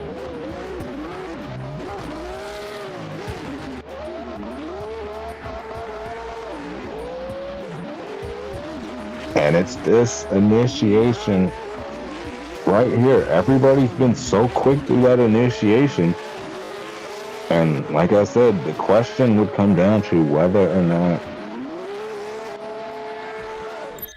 Tor could hold his car back, or Max could hold his car back. Because through that whole first run, he was quick. He was on a heater. He could technically afford to have a little bit of a gap pulled on him off initiation because of the side bite that he has dialed into that car. He would wheel back in. Quite a few cars that we have in the bracket today. Looks like the judges are deeming both the lead and the chase, like differently, as fault. One says it's the lead fault, one says it's the chase fault. So it's from the looks of it,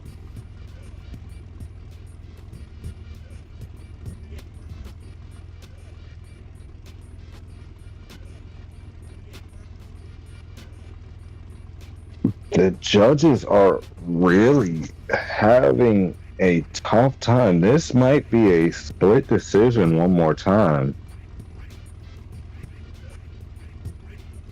But looks like we have a decision. And it looks like Max wins. It's Santiago. He's in the top 16. Max got the win over Kevin. And that one was a tough decision for the judges. They wound up having to go through the replay quite a few times just to figure out how they wanted to judge that one, how they were going to deem fault, who they were going to let come through into the next round. But as we have our drivers loading back in, we have Dominic coming around in his S-Fit. No, that is not. Where is he? We are still waiting on him to join the server, I think. Oh.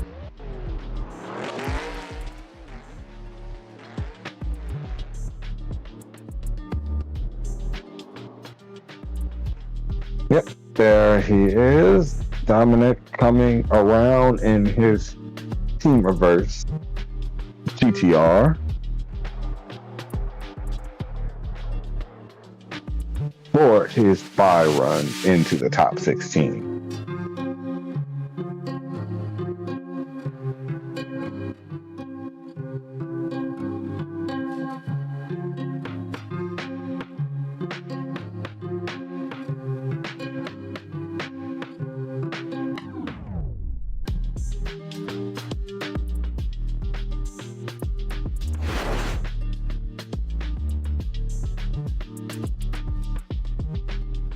And as we wait for Dominic to come around and make his ceremonious pass into the top 16, we want to take a moment to thank everybody for coming out today and for joining us for this top 32, top 16, and for the remainder of this summer 2025 Effervescence championship.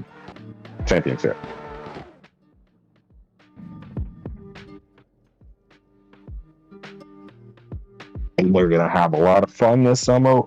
We have been having a lot of fun, and we're gonna keep having a lot of fun, just getting to enjoy some drifting and some good times with the boys. As Dominic pulls up to the line, finally ready to take his ceremonial pass after having absolutely no pressure on his shoulder because he's guaranteed to be seen in the top 16. He just have to finish a clean run without crashing, and he's in the top 16.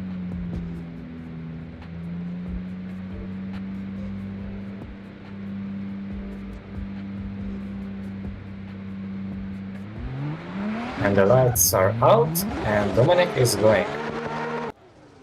Initiating into the first corner, filling out nicely. Transitioning into the second corner. Beautiful detail, filling the second zone perfectly. Onto the third outside zone. On the edge, beautiful run. Transitioning into the inside cliff and onto the outside. Touch and go. Beautiful run. On the foot brake, but he has no pressure because he is in the top 16. And he made a smooth, stable pass. That was some veteran level composure because he just set it and forget it throughout the whole course. He just saw it as another practice run. Came out, ticked all the boxes, hit all the zones, and he's ready to go on to the top 16.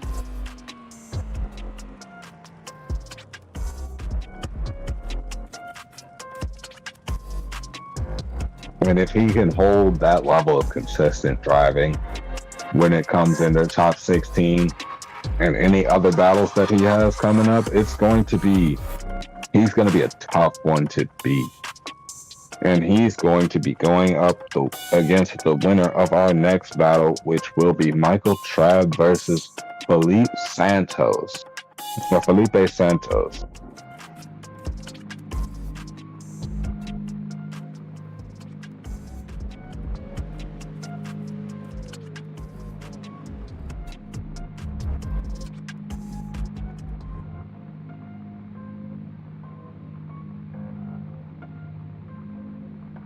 And it looks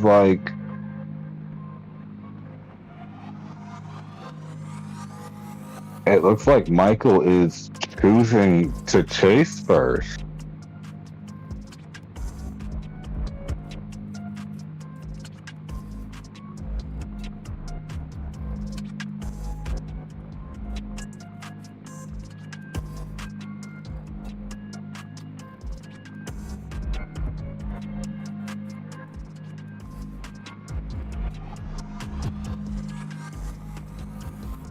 Not quite sure where they're trying to figure out what's going on the lines.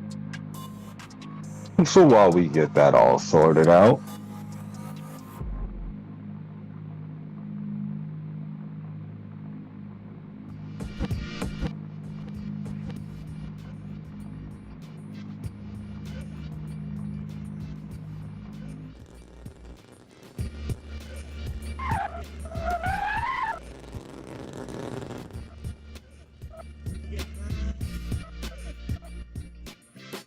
Looks like there's some misunderstanding between who should lead or chase first.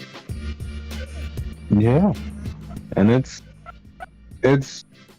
interesting.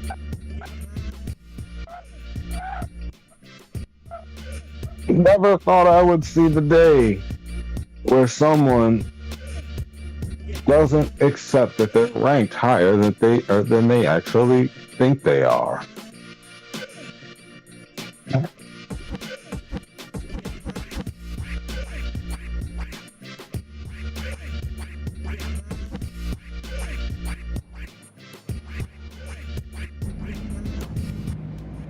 And it looks like Maya is heading to the lead. And Felipe is on the chase. And Felipe in that S15. The lights are out. Away we go. Initiating into the first corner. Not quite feeling it, but Felipe is doing a great job on the chase. Transition. Michael dropping 2 tires, but so does Felipe. On the third zone, Felipe is struggling, but Michael is doing a great job. Felipe is struggling a lot, but Michael does a mistake, taps the wall, crashes, and Felipe just has to cross the finish line. And that's the thing about running that big of an angle. You can come back to bite you. It looks fantastic when you get it to work, but that Razor's Edge can come back to bite you. And he was riding the Razor's Edge for the whole way. Big angle on initiation. Big angle through that first outside zone. He came in with a big flick. Big angle, almost too much angle into the second outside zone. Big angle, so much that it dragged him off course a little bit. Managed to get back. Big angle again through the third outside zone, and you just missed that touch and go. They're back to the line. Exactly, the riders are lined up. Lights are coming out. Felipe leading out Michael. Initiating into the first corner, doing it very nicely. Michael is on the door. Transitioning into the second outside zone, Felipe is not quite feeling it, but doing it very safely as he should do. Michael is trying his best, trying to stay on the door of Felipe's S15, transitioning into the outside. Touch and go, Felipe is right on his door. Sorry, Michael is right on Felipe's door, but a bobble from Felipe almost straightening out. But he manages to hold it together throughout that whole run. And it's going to be interesting to see how the judges dictate off of that first run, given the fact that Michael did come out. He did hit the wall. He did 0 out. That is not an argument. But the flair, the style, the finesse is going to be interesting to see what they do.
And it looks like Felipe is advancing to the top 16. Unfortunately for Michael, he's out in the top 32.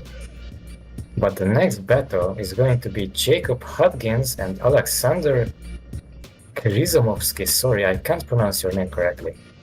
I tried my best.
Looks like the drivers got the call to drive to the starting line to start the battle. Jacob leading out Alexander. Looks like they are both ready. They are waiting for the starting light. And the starting light is going out.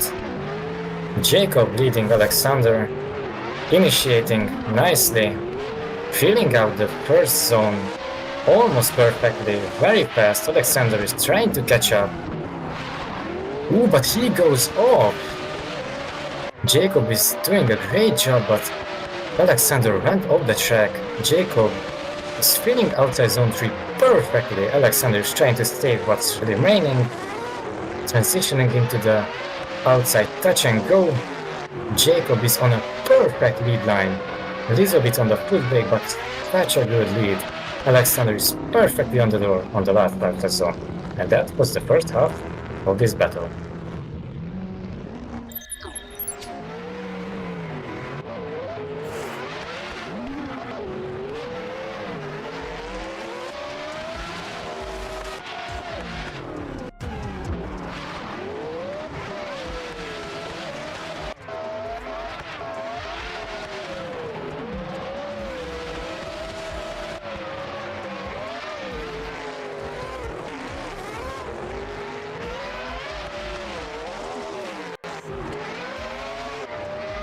I will try. So they are coming onto the starting line, ready to finish the second half of the battle. Looks like they are both ready. The starting line is going, and so does the drivers. Initiating into the first corner nicely, cleaning out pretty nicely, but Alexander is making a mistake. Jacob is trying to follow him. So does he. Alexander is not quite filling outside zone 2, but Jacob is doing a safe chase, not overcommitting. Alexander is missing half of the outside zone 3, transitioning into the outer touch and go, and to the last zone. Jacob is right on his door, and that was the second half of this battle.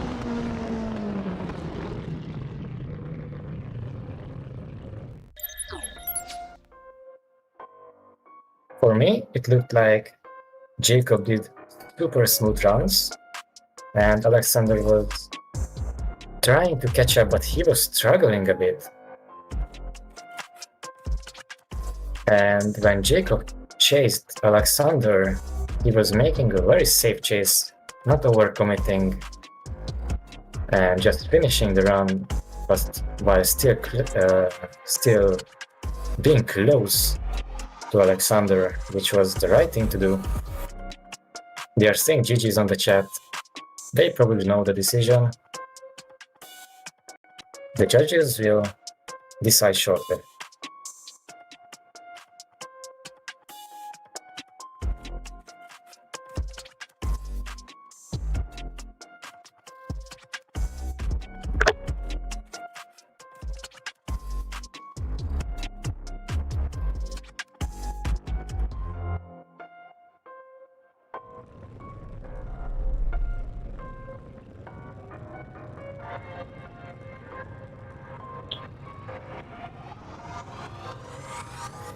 The judges are really looking on the replays side to side.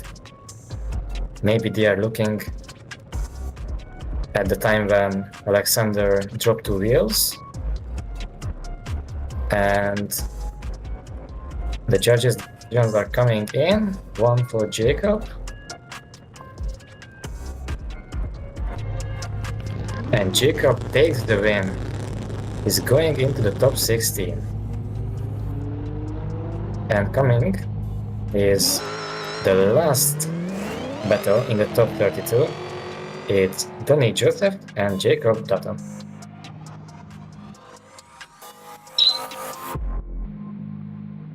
They are on the starting line, ready to be sent.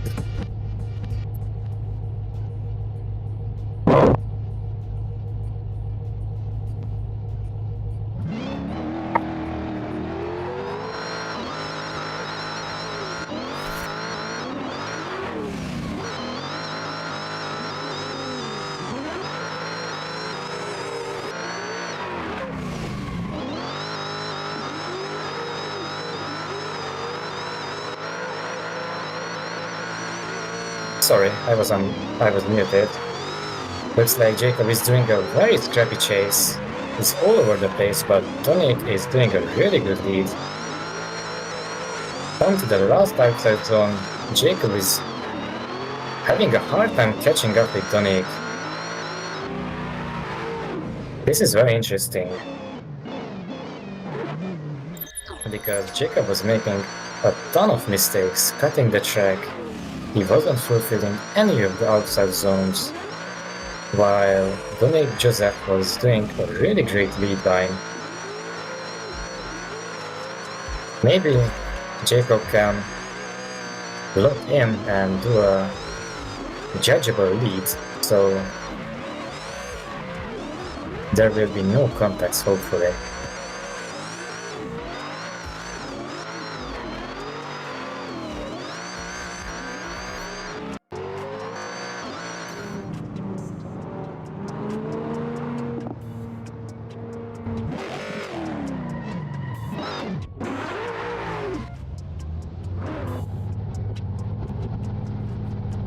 Not hear anything. That was weird.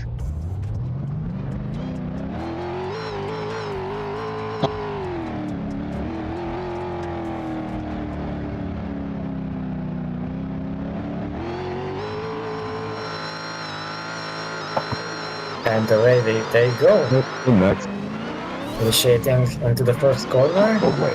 Very scrappy, straightening out and overspinning. Dominic is trying to save. But damn. What is happening? Looked like Jacob overcommitted the initiation. And that was pretty much unchaseable for Dominic.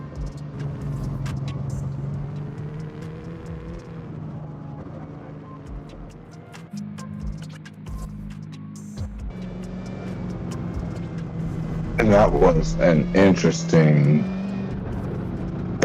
case, to say the least.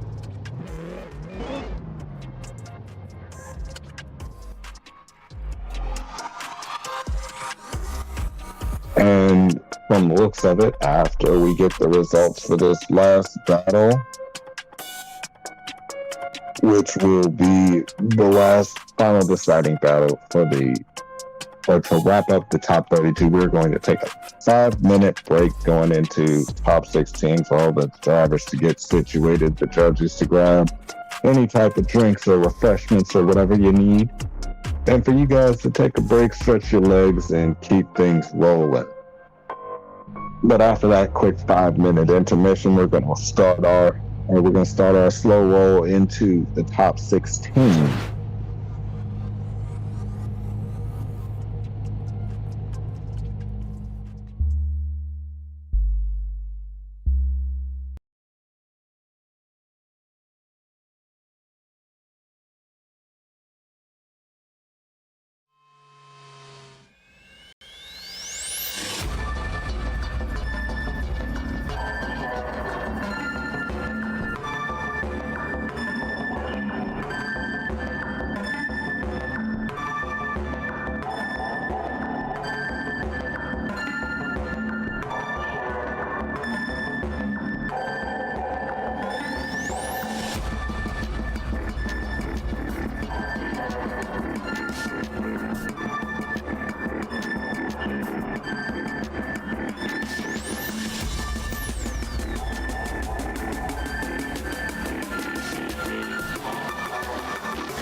Effervescence.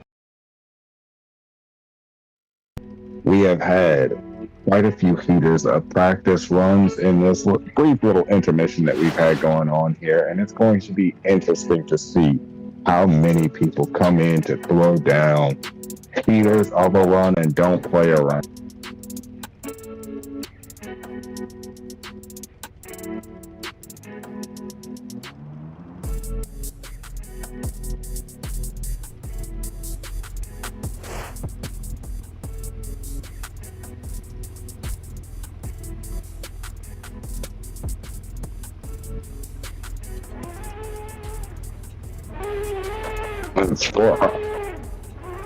For our first battle of the top 16, we have Leon Akihiko versus Benji.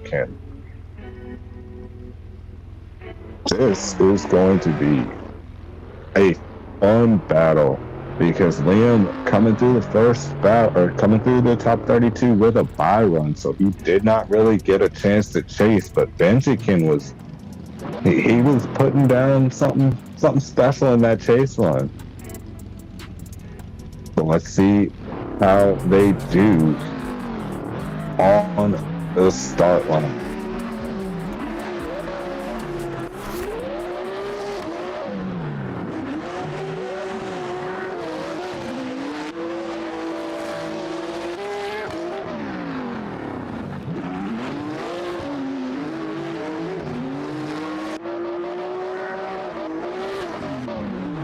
And he swings it into that third outside zone.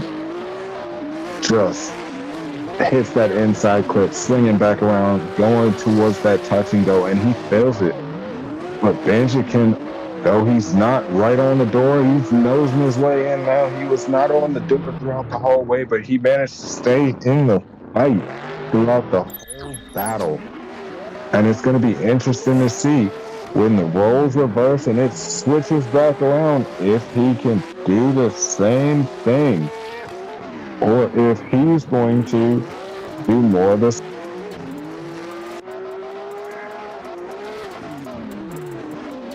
Sorry, I was still loading in the game, but we could still be some battle. And let's switch the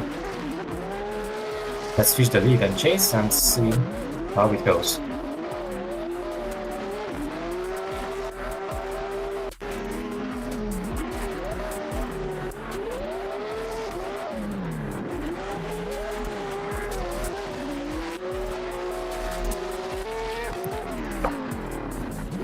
Let's see, Benji can lead, DM chase.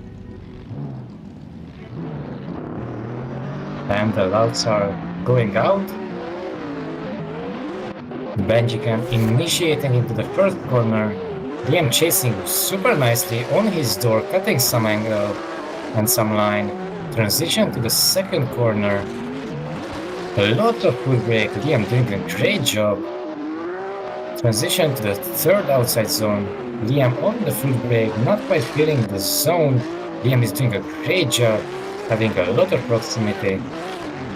Transitioning into the outside touch and go, and the last outside zone. Liam is on his door and Benji can doing a great job filling out the last zone. Just pushing him across the finish line.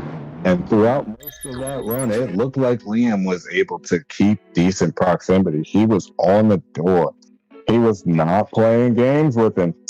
And he was just pushing him, managing to be on the same, if not a mildly tighter line throughout most of that run. He did his thing, though. He said, I'm here to party, and I'm going to party hardy.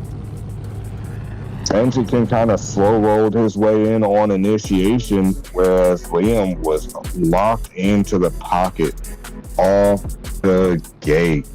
He did not play any types of games with it.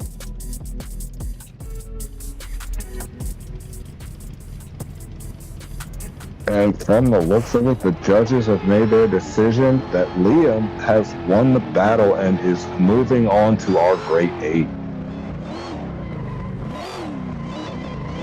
And like Simon Sandman is going to lead out Hassan Salih. And this is one of the battles that I was looking most forward to out of top 32, because I feel like this is going to be one of the ones that would be just like a finals battle. Hassan has his car set up so well that it's planted every time. Set it and forget it, and it's so quick.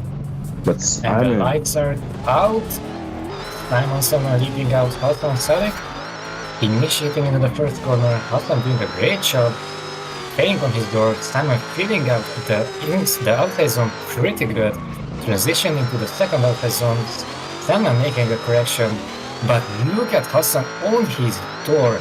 That's insane. But a tiny tap, Hassan is making Simon filling the third zone perfectly onto the inside clip and outside touch and go. Hassan is insanely close to Simon, but Simon is doing a super good lead. And that's the first round. And that's exactly what I was talking about. Simon has been on a heater. He has been consistent throughout this whole summer season. He has put the sand on the track and almost lulled his competitors to sleep with how smooth he is.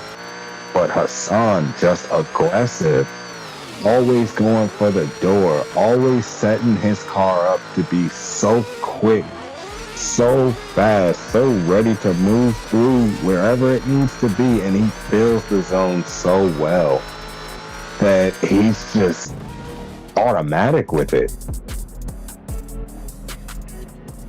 And he will push you around the course almost as a show of dominance. It's interesting to see every time, and he is going to be one to watch throughout this year. Exactly. And now they are swapped around, lights are coming out, Hassan leading out Simon Sandman, initiating into the first corner. Beautiful, lot of footbrake, but Simon is on the door of Hassan, Salis 15, transitioning into the second outside zone. Beautiful chase, but Hassan is filling out the outside zone amazingly. But Simon, look at his chase on the door, no mistakes at all. Super planted and fast. Wow. Transitioning to the the touch and go. But on the last zone, look at the proximity of Simon cutting the track a bit, but the proximity is just insane. This is going to be a hard decision for the judges. And he is doing everything in his battle, or in his power, to not leave this battle in the judge's hand. He saw Hassan on the door. He knew that he had to come out with something special. And he said, you know what? Stick some Velcro on your door. I'll just leave my car there the whole way through. And to keep that much proximity throughout the whole run, consistently, though he was not matching the angle fully, he was still throwing that angle at it and putting the car where it needed to be, whereas Hassan in his chase was matching the angle, matching the line, putting it on the door, just doing everything that you expect out of a driver that season. And it's definitely going to be a tough decision for the judges to have to make. I could see it going either way.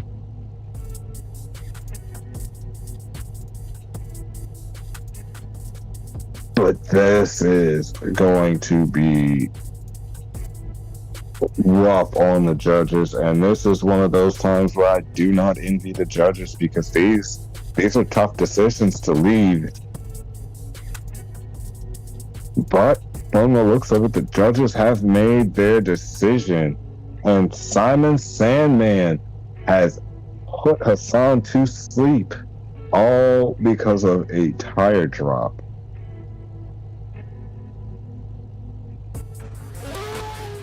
Yep. After listening to the judges, there was a tire drop from Hassan in the lead, causing Simon to get this battle. But coming next is Brent Ortega versus Logan Mesh. Brent leading out Logan, and they are waiting for the starting light. And the starting lights are flashing, so the drivers are going, initiating into the first corner. Brett is doing a good job filling out the zone, but Logan is making a lot of mistakes, a lot of distance, trying to catch up, but dropping 2 tires, over rotating, while Brett is doing a great job on the lead.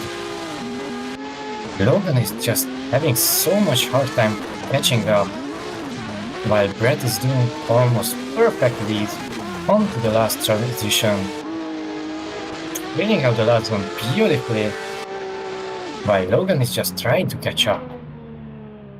And he was trying to get into the fight that whole time, just battling his way through, but after that first outside zone, he just shallowed up and could not really get back into the fight like he needed to. And kudos to him for trying to stay into the battle, for not giving up. But it's most likely going to be a 0 in the chase, given how much he was struggling to hold it at angle and those drops of the tire. That could come back to bite him royally, depending on how the lead runs for this next one goes. And here we go, Logan leading on Brett. Lights are going out. And the drivers are going. Logan is initiating into the first corner. Brett is chasing him beautifully. Logan filling up the zone pretty nicely, but dropping the wheel, transitioning into the second outside zone. Logan is dropping 2 tires. Brett is aiming beautifully, not overcommitting. Logan dropping another tire and missing half of the outside zone 3. Brett is doing a great job on the chase. Not doing too much, not doing too little, but Logan almost straightening out and doing a very weird transition onto the last outside zone. But Brett is just there and he's not giving up. He was holding it together the whole time and adapting very well to what was going on in the front with Logan. He was just all over the place, making bobbles, making little corrections here and there, and that can blow off your chase driver. It would not be surprising to see the chase driver having issues chasing a lead like that. But kudos to Brett for being able to stick on him the whole way through. And it looks like the decision from the judges is in, or is starting to roll in.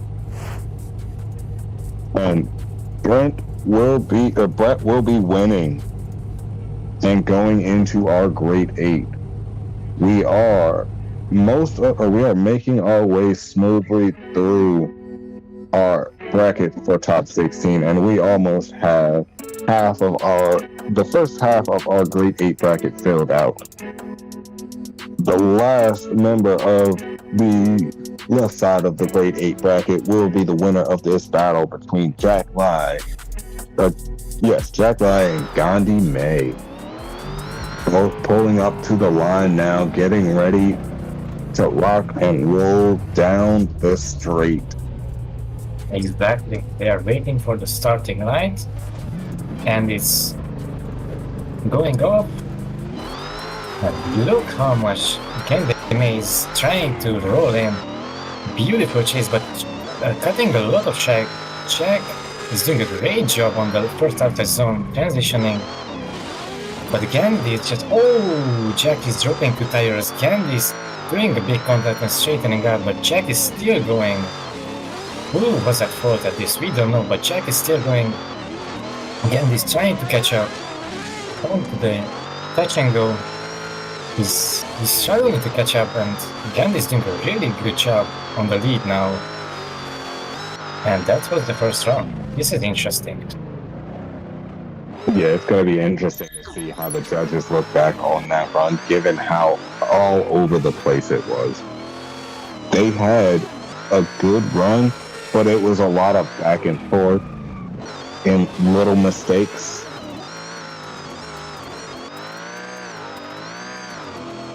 Jack managed to hold his own out front and fill the zones like he was supposed to do. But Gandhi kept on nosing his way in there. He was fighting, but making tiny mistakes. And then that tire drop in outside zone 2, causing the contact with Gandhi. That could come back to bite Jack. All a matter of how things fall in the judges' hands. And you know what they say, don't leave your battles in the judges' hands. Exactly, and the lights are coming out. Gandhi leading out Jack, initiating into the first corner, filling the first zone pretty nicely. Jack is on the door, but Gandhi is making a correction into the second outside zone, filling it pretty nicely, dropping a wheel. Jack is on the door, saving it nicely.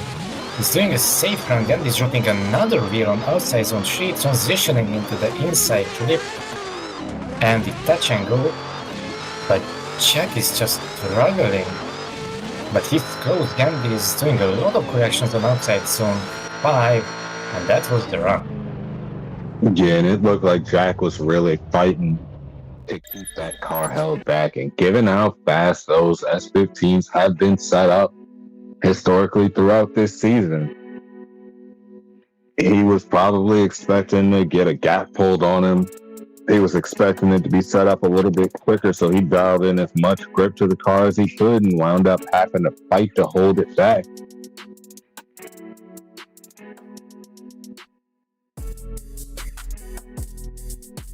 He was set up really quick and able to hold the angle, hold the line, not get dragged too far off by the line of his lead driver, but at the same time, he was shallow and having to make a whole bunch of corrections and dives due to how gripped up his car was, but manages to make it through the whole run without any major mistakes and with pushing Jack through, and with pushing his lead driver Gandhi through.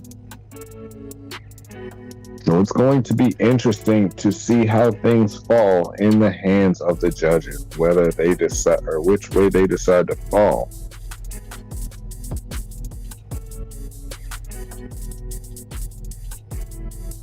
And it looks like the judges are saying that they're going to go one more time. There was just too many little mistakes on the parts of both drivers. So they are it looks like they're going to send it one more time. We're going to get to see that battle back.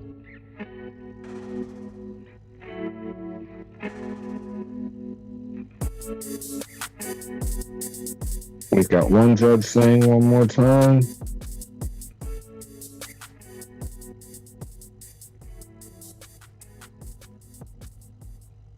One judge has his vote in. We are waiting on the other judges to make their decisions after watching the tape and discussing amongst themselves.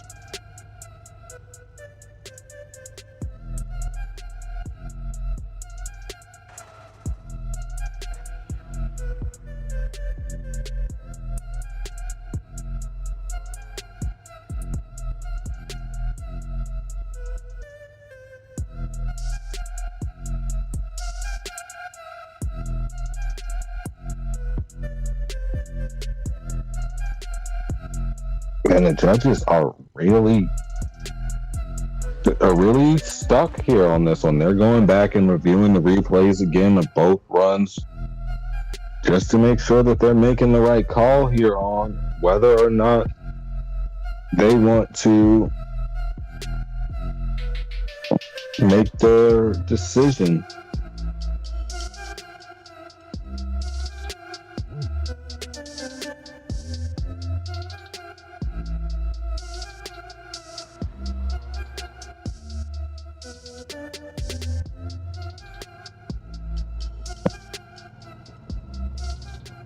And the drivers are lining up for one more time, actually.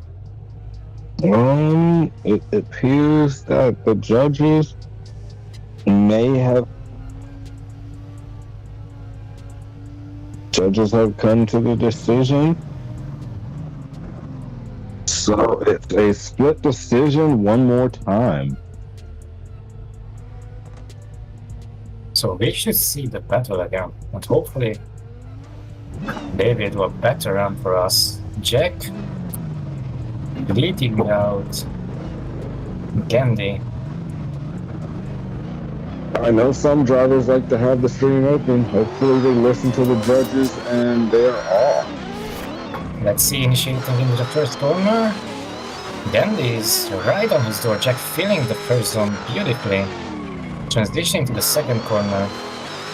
Gandhi on his door, but Jack is right on the edge of the track on the second outside zone. Let's see, third outside zone. Gandhi is struggling a bit, but on his door, Jack doing a great job transitioning onto the touch and go, but there might have been a contact. Transitioning on the last outside zone, Jack is doing a great job. Candy's on his door.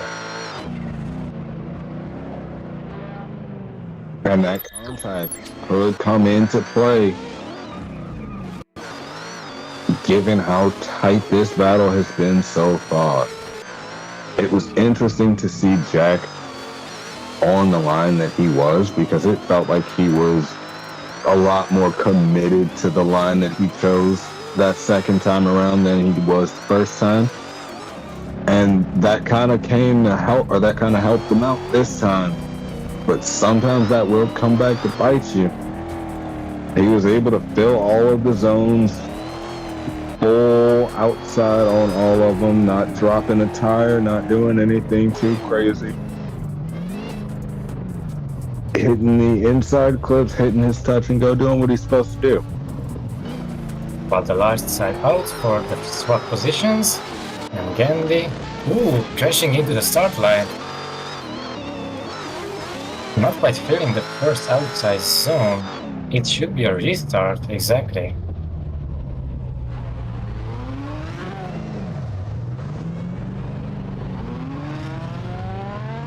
The question is, do the drivers have enough fuel left? And that will come into play because we have had drivers run out of fuel mid-run before. So that battle of attrition up, they are allowed to go back to the pits for fuel. So fuel won't play as much of a factor in this coming battle. Fresh tires and fuel for this battle, so I don't know which way it's gonna go. Maybe I'll see. Gandhi May leading out Jack Lai. They are looking to be ready. Waiting for the starting light. And the starting lights are out. Gandhi May initiating the first corner. Jack Lai doing a great job on the chase. Gandhi filling the first outside zone beautifully. Transitioning into the second outside zone. Doing a great job. Jack is on the door of Gandhi. Transition to the third outside zone. Doing a great job on the chase, but Gandhi is doing some corrections, but filling the zone pretty nicely. On the inside clip and going to the outside touch and go. Jack is on the door of Gandhi. A beautiful chase. Gandhi is braking a lot. That might have been the cause of the contact that we just saw. And that was the run. But Jack coming out there, and he might have someone in his ear. He might have the judges in his ear. He was paying attention, and he did not want to leave that second battle in the judges' hands. He came out with style. He came out with flair. He put it on the door and just left it there.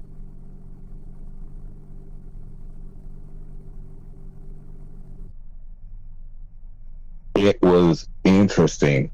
It was smooth. It was exciting. That's the type of spirited driving that we've come to expect, that we are looking for here. He was consistent. He was on the door. Did his thing. And it looks like the judges have their vote in.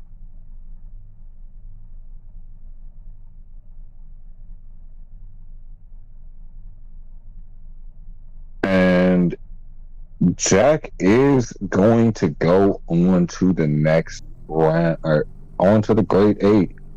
The contact that happened was deemed to be Gandhi's fault as well, and Jack will be going on to the grade 8 as we get ready to roll into our next group, and our next battle.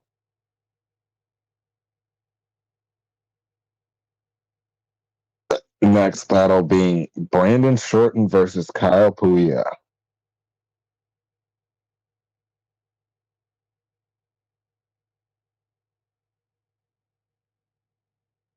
And we have the left side of our bracket just about filled out. We've got the grade 8, or the left side of our grade 8 filled out. Working into our right side of the grade 8 into our final 4 and our top 3 for this round 2 of the Effervescence Summer 2025 Drift Round, sponsored by Boson.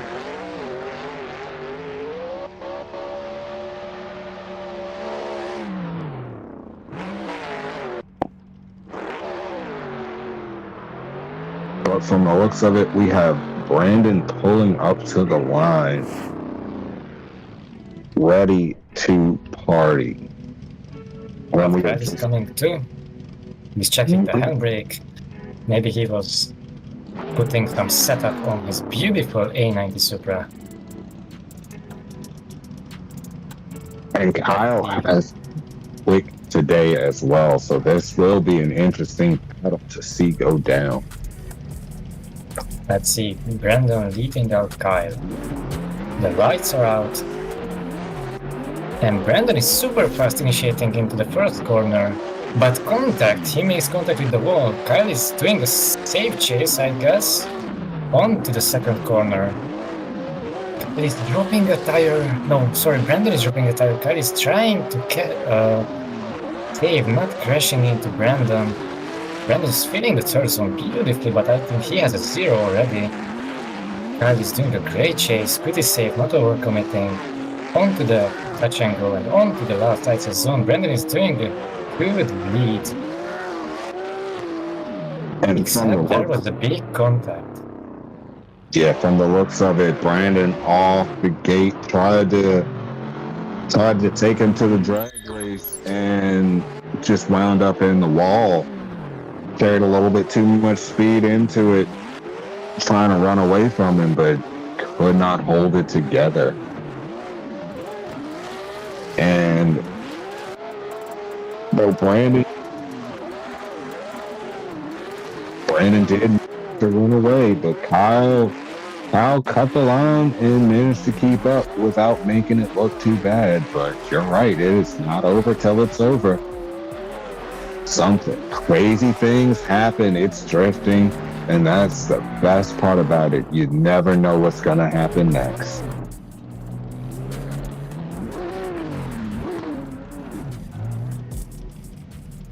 But what we know is going to happen next is Kyle leading out Brandon.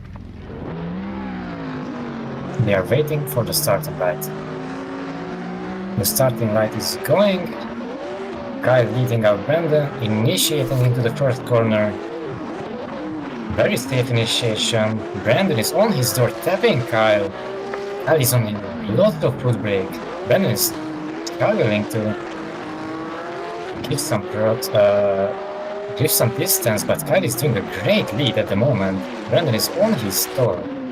This is excellent. On to the inside clip and the touch and go we go.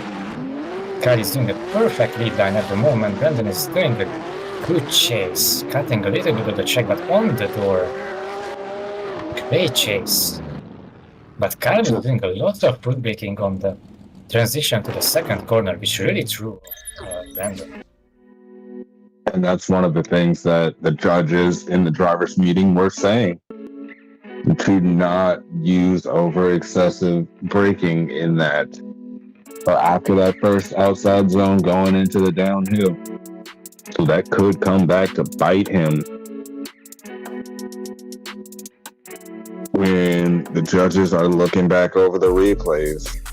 That could come back as a massive points deduction, especially given he did touch that wall on the way out of that outside zone 1. He touched the wall, it threw his line off a little bit, and he wound up having to go and do some funny things just to get back into contention, in the position, into the spot he needed to be.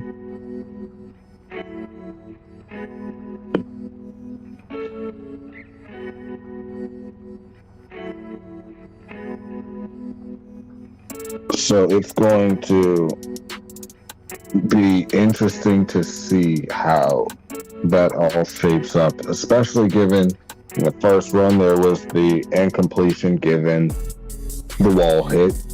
That had him straighten out, took him out of the battle. Even though he reinitiated afterwards, it still will be most likely deemed as an incomplete. But that second run, there was the wall hit that threw his line off a little bit, but didn't fully take him out.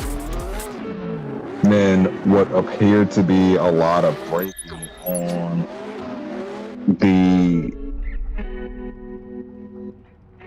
that second run.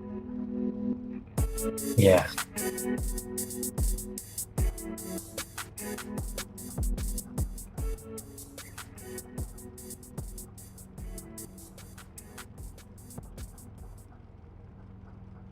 And it looks like the judges have made their decision. And from the looks of it, Kyle will be going on to the next round. Kyle coming through and just essentially making it through the run. That was what got him. It was kind of sloppy around, or all the way around, but that incomplete on Brandon's lead really came back to bite him. But now, Rick Spencer is going to lead out Max Yeager. Max, I think you're pulling out to the wrong spot.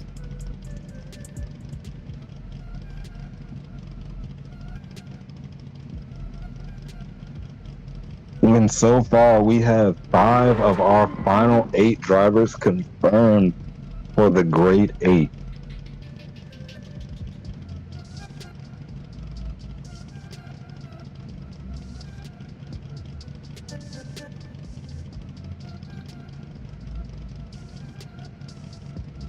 Now we're just waiting on the drivers to switch it around and get everything situated.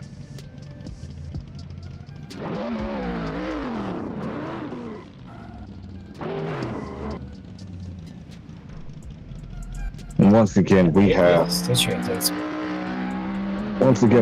Rick leading and Max chasing. Lights are out, Rick is leading out Max Yeager, initiating into the first corner, filling out pretty nicely. Max is on the door, transitioning into the second corner, filling out beautifully. Max is keeping some distance but doing a nice chase. Rick is doing a very nice lead, not quite filling outside zone 3, transitioning into the inside clip and the touch and go. Max is doing a great job on the chase, but Rick is on a perfect lead line at the moment on the outside zone 5. Just roasting off the tires as Max comes in on that, or at the end of that last outside zone to put the screws on the door, but Rick was on an absolute heater throughout that one. Just came into that first outside zone, lit the tires off instantly. And from there on, he pretty much just set it and forget it. He did not look back, did not hold any hostages. He has that Mustang gripped up. And it was just a smoke show the whole way through. But with how quick he had it set up, just like in our earlier battles, will he be able to hold it back enough to not? Because they're lined up from the start. Lights are coming out. Rick chasing Max, initiating in the first corner, beautiful lead. But Rick is on the door, Max is on the edge of the track, bull braking a lot, messing up Rick, dropping a tire on the lead, but filling the rest pretty nicely. Rick trying to follow him, and so he does, but Max Yeager I think great, and so Rick kills him and sends him off the track. Rick is going to finish the remaining zones of the track. This is interesting, judges really have to look into this. Because this can go any way. The crowd surfer strikes again. And Rick in that Mustang just taking out Max in the lead. And it's going to be interesting to see who's at fault for that one. Because that looked like a bit of a straight line approach from Rick into zone 2. Coming around, was he coming in too hot and just took him out, or was that more on Max? I really don't know. For me, it looked like Max had lots of detail in the third outside zone. And I don't know why. And Max was just going onto his door and boom, sends him off the track. It did look like Max was was adding a lot of angle in it and starting to decel in that last outside zone.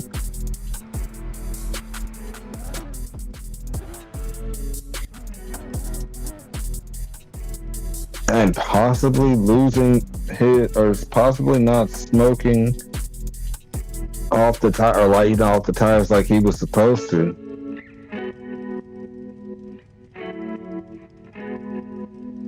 So the judges are going to have an interesting conversation to be had with this one, because there's a lot of factors that go into play with this one. This could be the fault code for this could fall on either one of them, and it would be reasonable and understandable for the fault to go either way. But from my unprofessional perspective,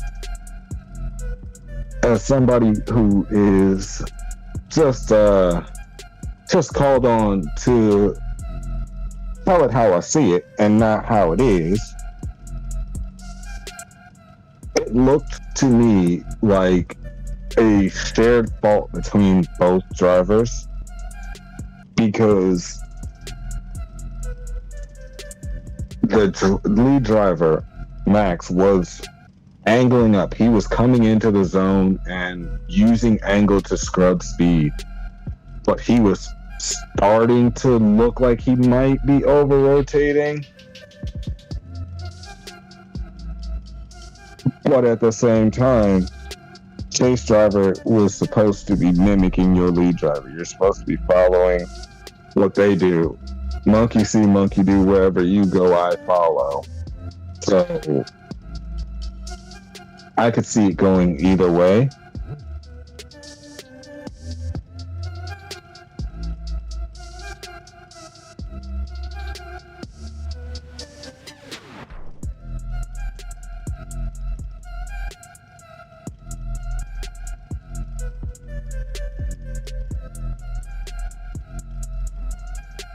And looks like Rick Spencer is getting the win. Interesting decision. I feel like that one came down to, again, I'll say, from my unprofessional viewpoint, my unprofessional opinion, it looks like he was going and scrubbing a little bit too much angle, or putting too much angle to scrub speed. But we're on to our next battle, which is Dominic versus Felipe Santos. Dominic Kirai leading at Felipe Santos.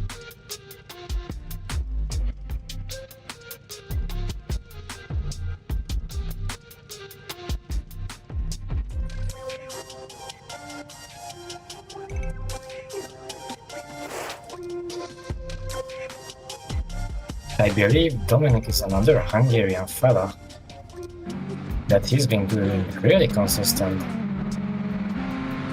Leading at Felipe Santos.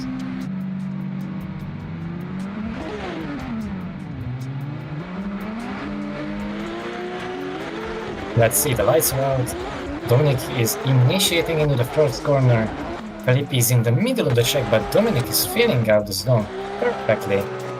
Felipe is trying to catch up, transitioning into the second corner. Very snappy, perfectly filling out the zone. Ooh, little bubble. Felipe is right on the door, on the transition. But Felipe dropped the tire. Dominic is filling out the zone perfectly.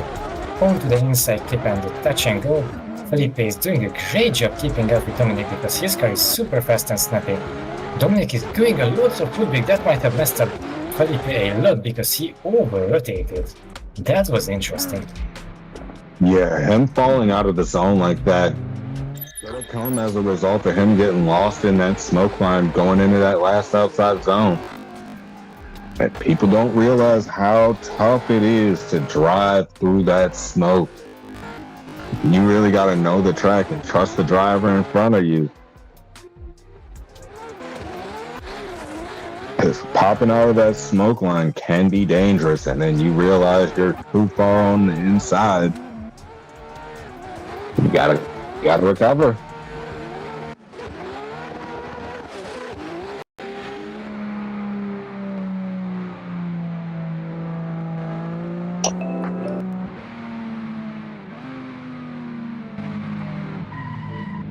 But now, Dominic is going to chase Felipe. And it's going to be interesting with the roles reversed to see, again, if he can hold that car back and if Felipe can drag him into waters enough that he's not comfortable in. Exactly, right around. And Felipe is going to initiate into the first corner. Dominic is right on his door. Felipe filling out the first zone, not quite too deep, but Dominic is following him very nicely. Bit of correction, Felipe is filling the zone. Onto the third outside zone, Dominic is keeping some distance because he knows he gotta play it safe. Felipe is doing such a good lead line right now onto the outside touch and go. Felipe is doing some corrections and Dominic is coping with it because he's on the door of Felipe's S15. Giving him a little knock on the door to let him know he's there across the finish line, finishing with a little bit of flair. That was textbook for what you do when you have that much of an advantage over your chase driver or over your other driver. You just stay back, play it safe, match the angle, match the line, try and stay active in the battle without doing too much.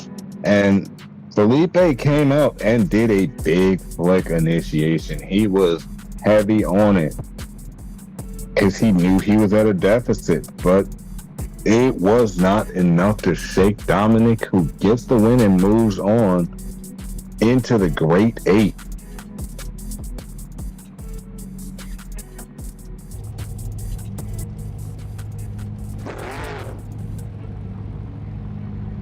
And as we move on to our next battle, which will be the final battle of our top 16, which will be Jacob versus Dominic.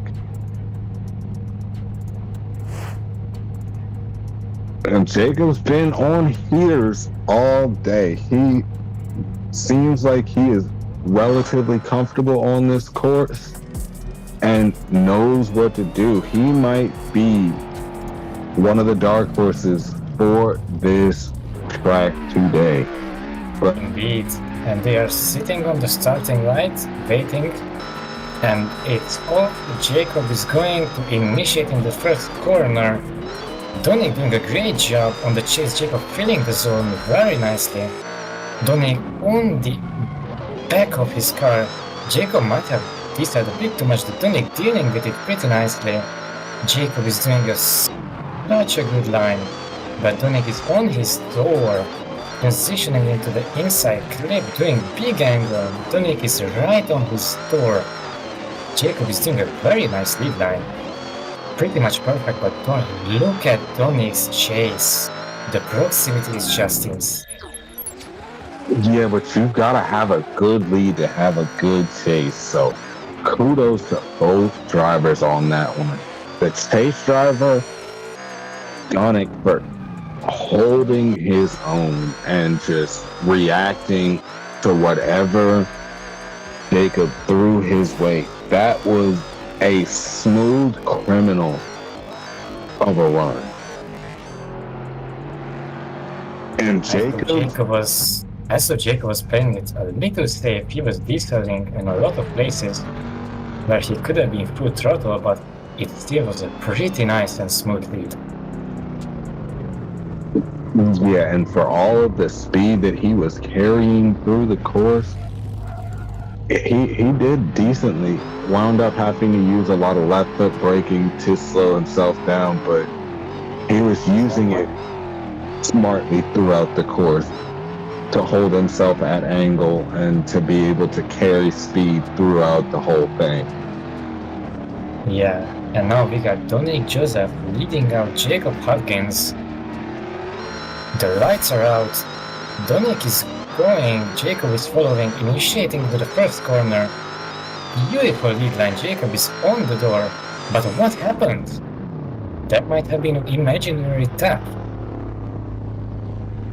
On my screen, there was a small gap in between. Maybe it was a connection issue, or he just dropped a tire and came back a little bit. But my view, on my screen, Jacob was following like 1 car distance, and randomly, suddenly, Dominic's car just boom smashed into the wall. Yeah, what hit him is the question. Would that classify as an act of God? And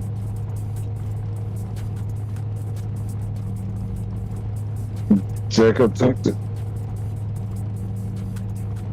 Ooh, that's a hell of a way to go out.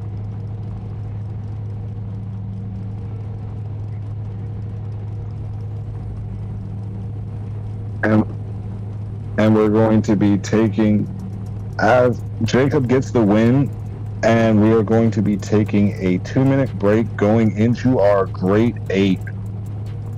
Yeah. Exactly, but Jacob, on the other hand.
Looks like it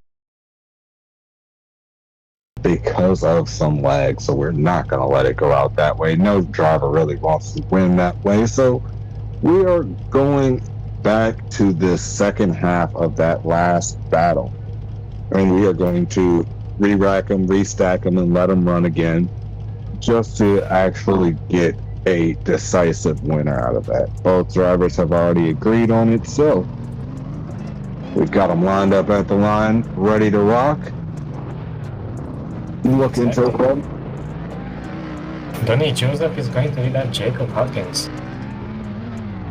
They are super ready. The lights are out. And Dominic is initiating. Jacob is chasing very good. Dominic is riding the edge of the first side zone, but straightening up a bit. Jacob Hutkins is doing a really good job on the chase. So does Dominic on the lead, transitioning into the third outside zone, dropping the wheel, but Jacob is not doing anything bad right now. On the inside tip and to the touch and go. Jacob is on the door of Dominic Joseph. Last outside zone, here we go. And Jacob is on the door of Dominic, not a single tap. Oh my, that is going to be hard to beat.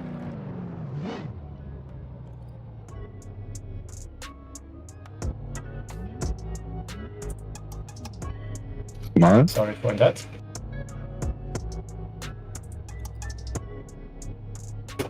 I haven't.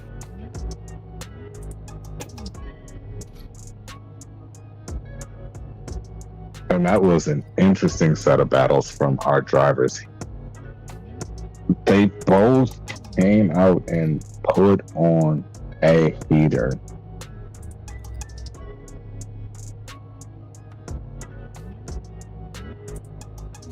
And for just a quick rerun,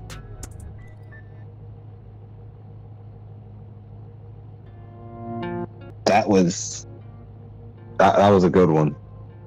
Both drivers should be proud of themselves. They have been pushing, absolutely pushing. That was an absolute heater of a run. Now all we need is to figure out who is moving on.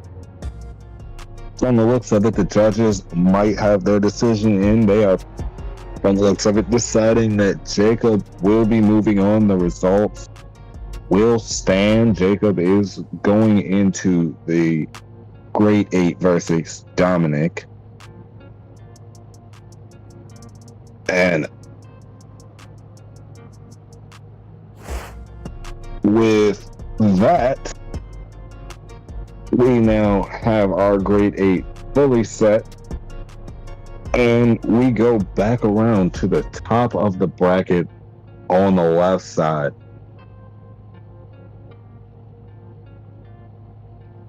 And another heater of a battle is coming up next, which will be Liam Akihiko, who has been on a tear, an absolute mission this whole year, and Simon Sandman, one of the dark horses of the year, who has just been lulling people to sleep with how smooth he is on the track. This is going to be an insane battle, I reckon. Oh, big time. We are in for a real treat here. Alright, Liam is going to lead out Simon. We are waiting for the starting line.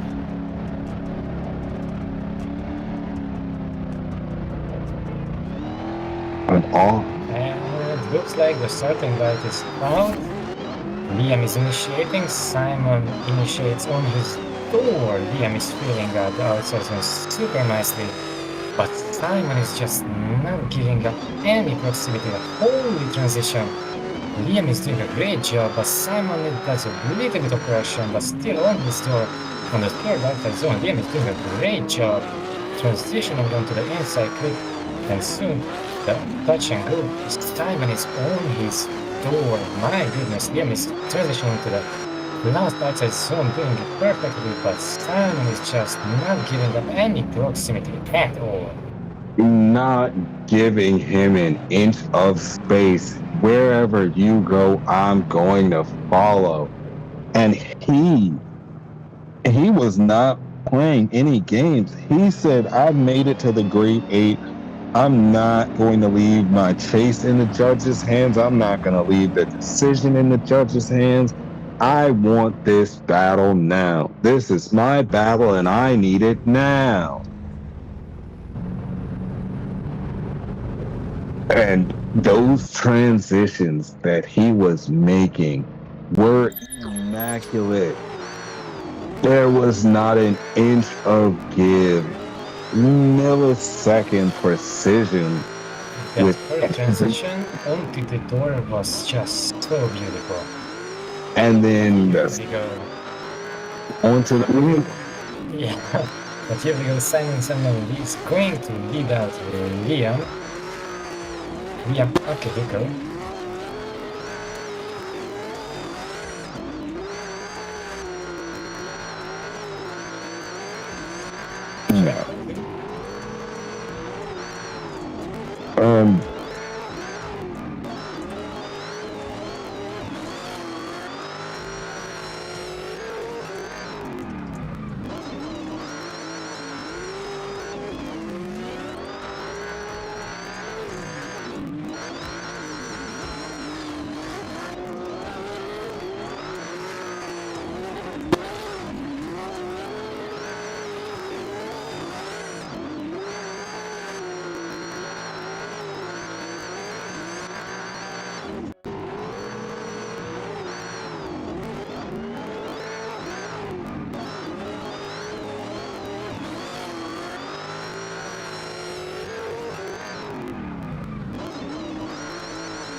second half of this battle then.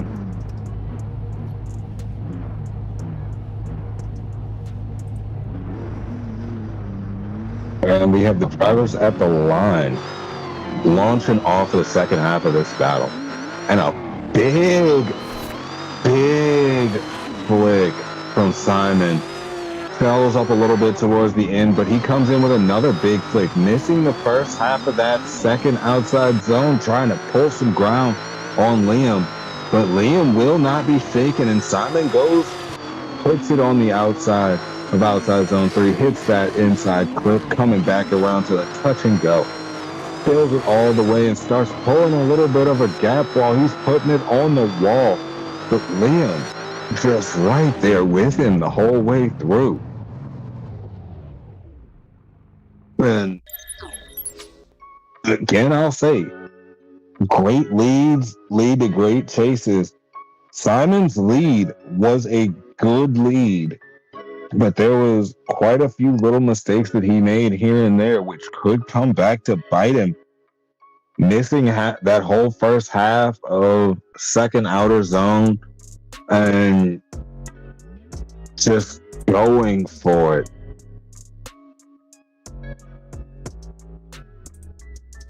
He went for it, though. I'll give him that. And on his chase, Simon was on a tear. Like, that's probably that right there. Simon's chase job on Liam, in my opinion, is the chase of the day. That is hands down what I have been waiting for all day. And he came out and from the jump just set it on the door and forgot to move. Did not back off a little bit. Was on the bumper for transitions, but from the looks of it, the judges might be at might have made their decision, and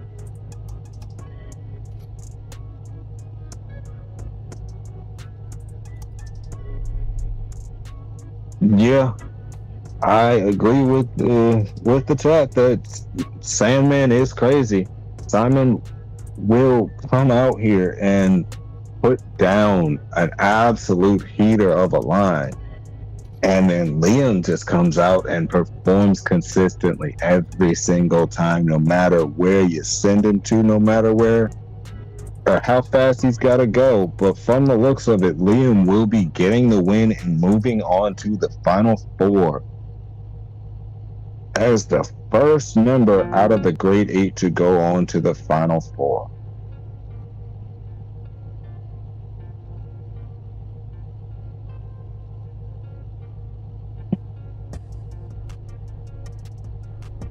And with Liam going on to the Final Four, that means that Simon is knocked out of competition for this round, and we will see him next time at our next round of competition.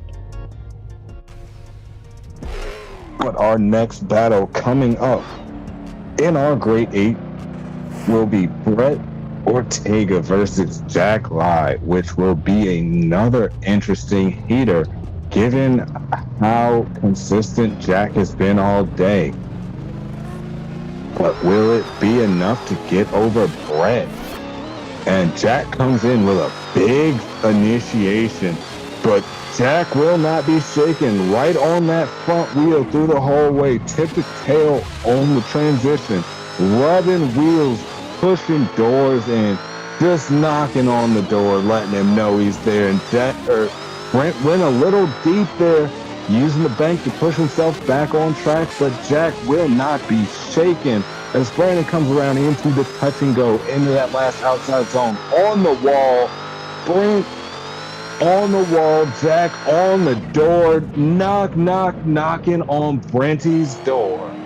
He said, "Come here." And as the drivers come back around, that was a heater. I guess Jack heard me talking about that last chase job being the one of the night and said, "Hold on, hold my beer, I got this." On the door the whole way through, did not give him an inch of space, said, I want this battle now. And as they come back around to the start line and change order, we're going to see if Jack can put down a clean run and if Brent can put down a heater. Just like Jack did on the door, if he's going to get taken straight to Gapplebee's. But as the lights count down and start to extinguish, we send our drivers off.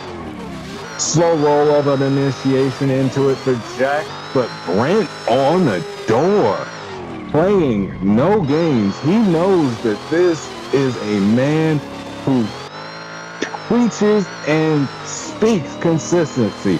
So he's got to just put it out there. He's hanging it out there. As they both come into that last touch and go, going into the last outside zone. They both hit it and they're both going deep, but Brent will not be shaken as he noses his way in, knocking back. He said, you left some marks on my door, I got some for you too. As he pushes him through that last outside zone.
And next up we have Kyle versus Rick. Kyle Poglia and Rick Spencer.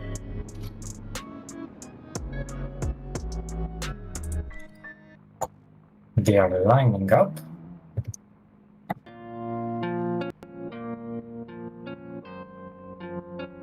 This Kyle battle is going to be interesting to see because Kyle has been on an absolute tear most of today. He's been pretty quick, and Rick has been a dark horse in the dark horse just pulling around.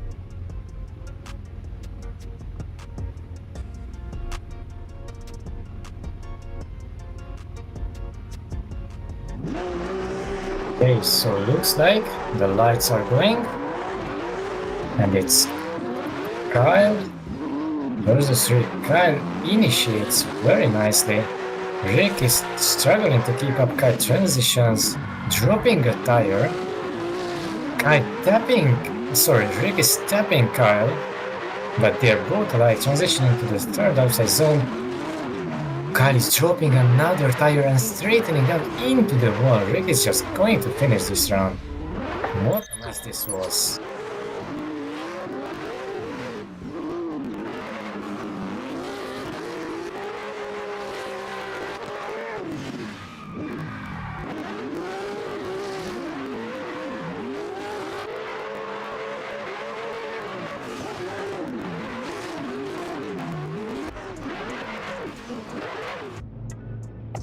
This is interesting because first Kyle dropped a tire, then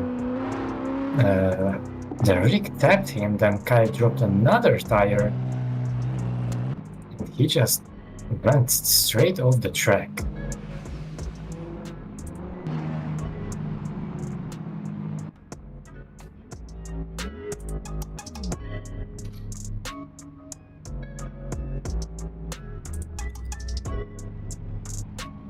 And it's going to be interesting to see how the judges rate that, how the judges wind up assessing fault for that one.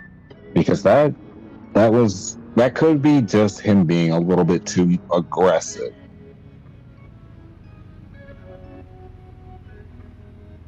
Or it could also be another situation where fire just sucked him off. He was on the court.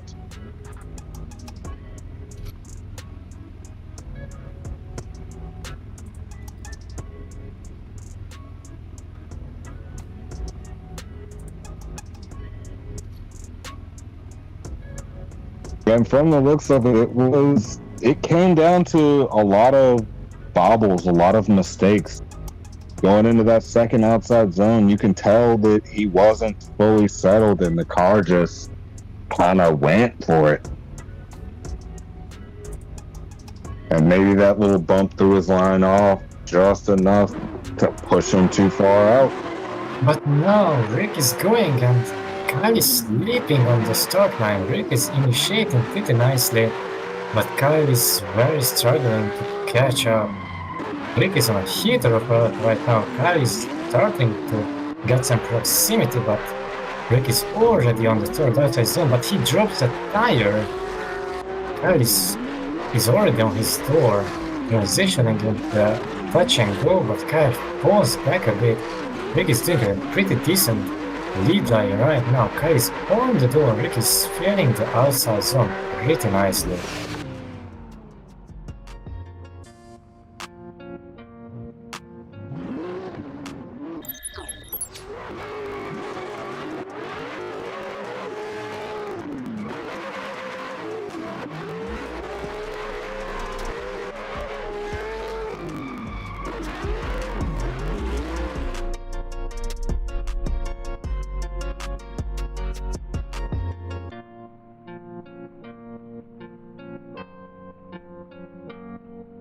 And with that, Rick takes the win. And given the gap that he pulled on him from the jump, and the fact that Kyle did spend so much time winding up having to play catch up, it's kind of understandable that Rick would get the win. But then again, that Mustang has been set up to be quick. It's been moving all day.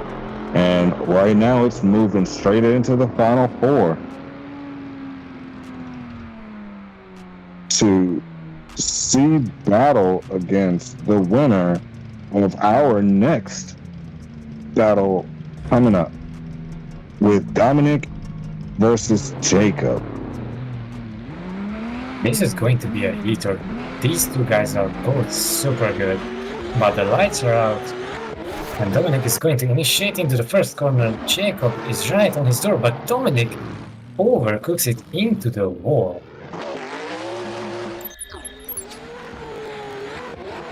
And there Looks goes. like Jacob is going to finish this round just for the show, because Dominic shut it down.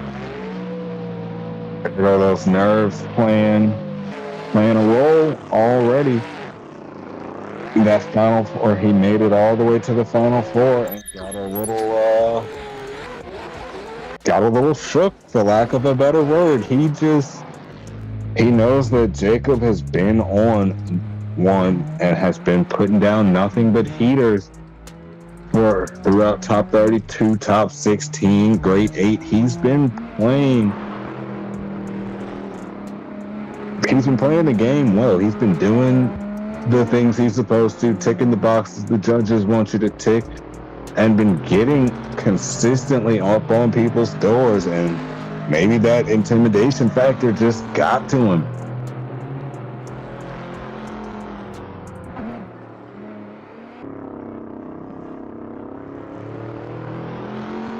And as the drivers pull back. But you know, it's never too late for an OMT because Jacob can do the same exact thing. Yeah, there's never know how the battle's gonna turn out until the battle's over. Because we've had plenty of battles today, just like you said, where the lead driver, all they have to do is complete the battle, and something crazy happens, causing it to go one more time. Exactly, and Jacob's initiating into the first corner, but Dominic is right on his door. Jacob doing a great job transitioning into the second corner, but he drops the wheel, and Dominic is right on his door again, onto the third outside zone. Dominic is right on his door. Look at that, Jacob is filling the zone perfectly. Onto the inside clip and the touch and go. Dominic is struggling a bit, but he's back on the door. Jacob, but Dominic over-rotates, and Jacob finishes the run. These saw 2 zeros from Dominic. It's very interesting. I think he might have just had that car a little bit too gripped up, and in an attempt to keep up, especially with as much as he was cutting the course to try and keep up with him, he just threw a little bit too much angle at it, let it roll out a little bit too far. Just put that little extra 2% on top that he's used to running this at 100%. He just tried to get it to 102 just to get that little bit of an edge. But that 2% is what'll come back to bite you as Jacob officially gets the win. And our next battle, as we go into the final 4, our next battle is going to be Liam Akihiko and Jack Live versus, and then on the other side we have Jacob Hutkins versus Rick Spencer.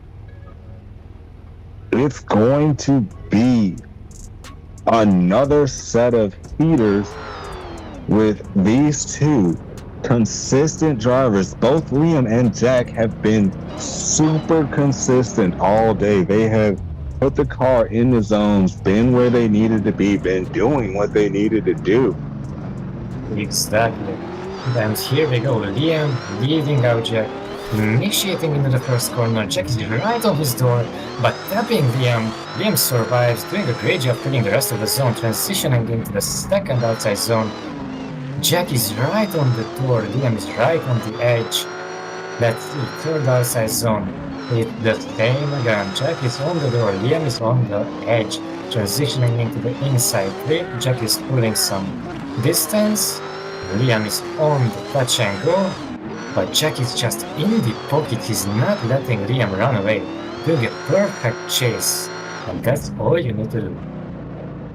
And it looked like Liam choked up a little bit during that second outside zone, but it was a great job from Jack in the chase to see that and instantly just adapt on the fly, keep it in the pocket, keep it on the door throughout the whole way. He stayed wherever he was in the zone.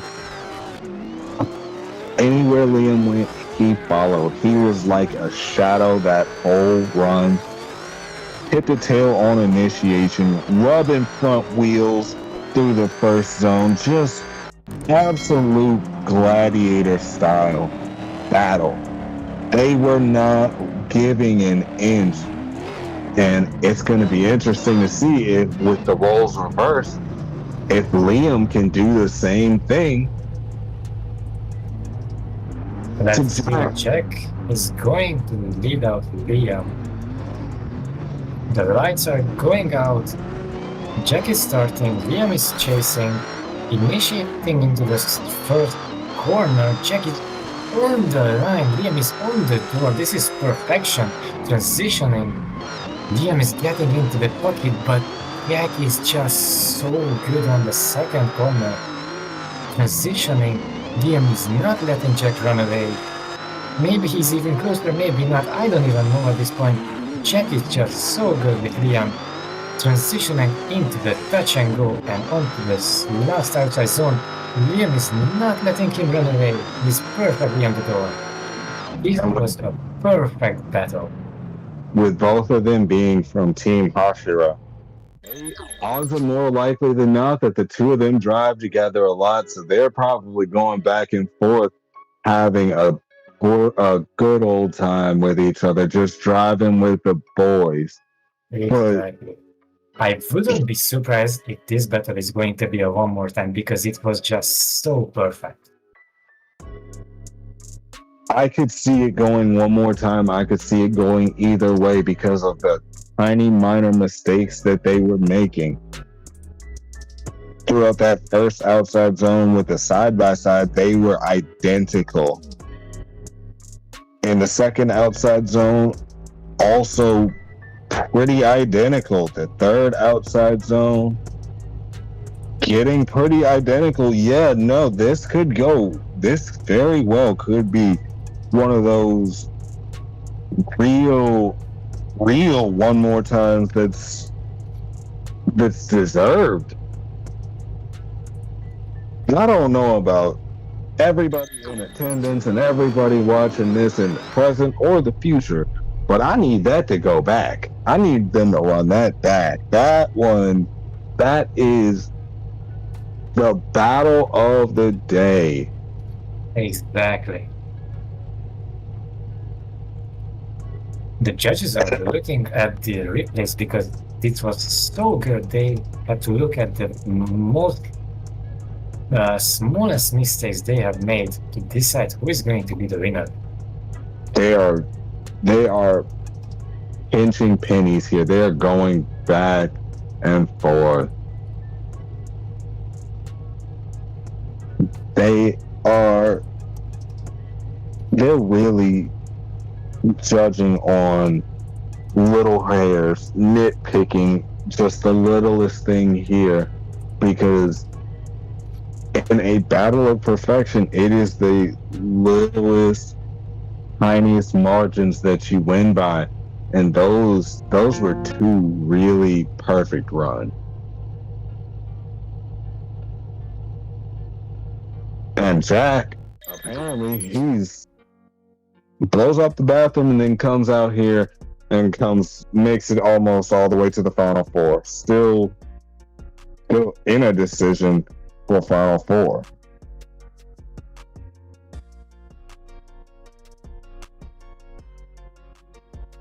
If this is all it takes, man, that's valid. That is very valid. Take a dump, weight reduction, come out here, make it to the Final Four. And who knows, he might even make it to the finals. And from the looks of it, he might. I personally feel like Liam might be. Liam is good. Liam did his thing. But during that second run, or first run, excuse me, it looked a little bit like in that second outside zone, it looked a little bit like Liam choked up a little bit, just a hair. But from the looks of it, the judges have a split decision one more time.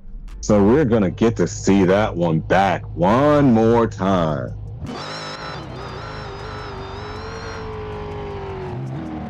And that is perfectly warranted. I can see why that went one more time. Man, I'm so ready to see this. Liam leading out Jack.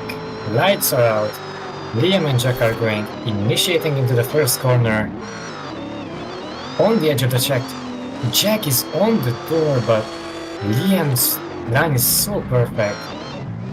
Going to the second outside zone, Jack is on the door, but Liam is making some mistakes. Jack almost straightens out, but keeps it on the door.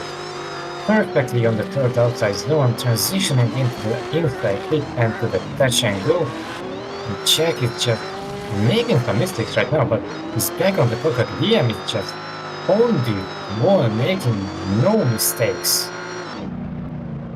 When that transition through that first out or after that first outside zone was gangster. He left it all the way out there and almost left his bumper on the side of the road. He was pushing, rubbing his door all up and down the side of Liam's car.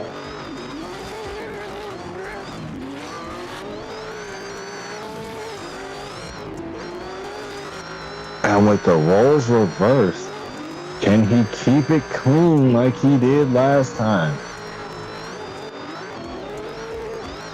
Honestly, this is the type of battle you expect to see in the finals. This can go. This could keep going. Perfection. They could keep us going for another hour and a half just trying to figure out the winner of this battle. But luckily, and the lights are out. Jack is leading out Liam, initiating into the first corner. Perfection already. Jack is on the edge. Liam is on the door.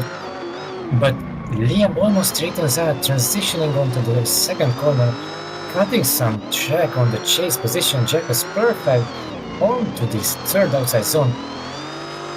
Damn, Liam is on the door. Jack is on the edge into the inside clip and transitioning onto the touch and go. On the packet, onto the last outside zone, Liam is matching the angle and the line by just perfectly, throwing the 360 just for the fans. Damn. Nosing his way in through that whole way, did not want to take no for an answer. Said, you almost left your bumper once, I'ma do it twice. And just grinding his way all the way down the door.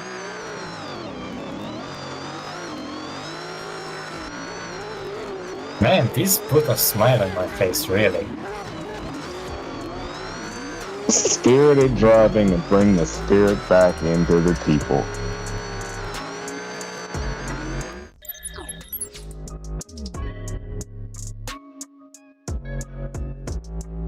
They did not leave it in the judges' hands, but they did make it difficult for the judges to choose. That was an absolute heater. All the way on the course, all the way in the zones for both drivers in the lead. They were not playing around. Quick flicks, big initiations for both. Good proximity for both, matching angle for both, just bathing in the smoke and holding their angle. Both drivers in the lead just set it and forget it. And in the chase, it's difficult to say. Liam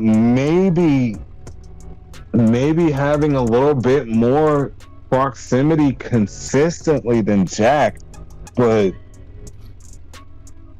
either way, that was a good battle. Indeed, it really put a smile on my face because we got to see two almost identically perfect battles. But Jack will be the winner of the battle. Either way, Team Hashira has to be proud of their boys for how they have been putting it down today and coming out to show off. Exactly.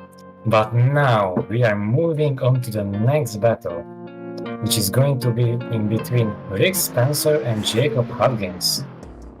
And our last semi-final battle before we go into our battle for third place and our battle for the final. Let's see. Lights are out. Rick is going to lead out for Jacob.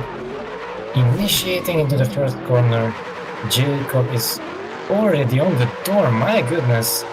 Has to pull back a little bit. Transitioning onto the second corner. But Rick drops a tire and it kills the run. Rick slowed down drastically and Jacob couldn't hang on with it. But they are gonna finish the run. Jacob is putting down a heater of a chase right now. On the door of Rick. Rick is trying to save what's left on the outside of this beautiful last corner. But I think it's not going to be enough for Rick. I think that it was an intimidation factor that got him.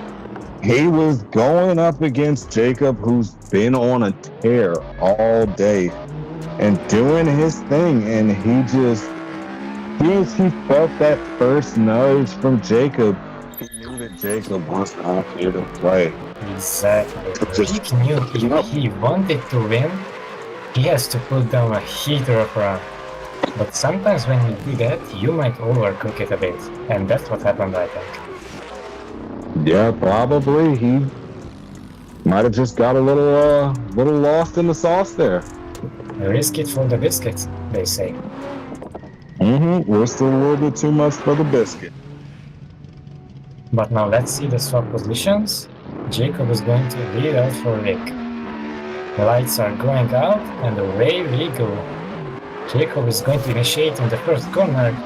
Rick is right on his door. Jacob is in a perfect line, kind of transitioning into the second outside zone. Rick is in the pocket of Jacob, but he made a tiny bit of mistake, transitioning to the third outside zone. They are doing very nicely. Jacob is doing a safe lead, but Rick is trying to get on his pocket, which he does, transitioning onto the last outside zone. Jacob is riding the edge of the track, and Rick is just there. And again, I think on that first run, it was just that intimidation of knowing that I got somebody on my door that is fast enough to keep up with me, because Rick has been pulling a little bit of a gap on everyone all day, and I think this is one of the first real battles he's had where the pace driver can keep up with him and kind of push him around. That might have got to him and threw him off his A game. But at the same time, as soon as Jacob got into the lead, he was planted. He was solid. Did not care whether he was getting nudged around or what have you. But the judges have put in their votes, and Jacob will be moving on to the finals, which means Liam and Rick will be battling it out for third place.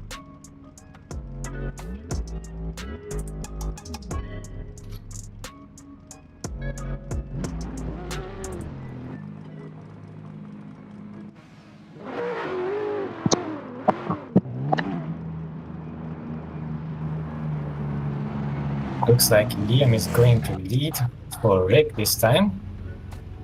And this would have been a fantasy battle for me earlier today as well. Really? And the lights are out. Liam is going to initiate on the first corner. Rick is on the door right now, cutting some shag, tapping Liam, I think. Yeah, he dropped a wheel because of that transition to the second corner.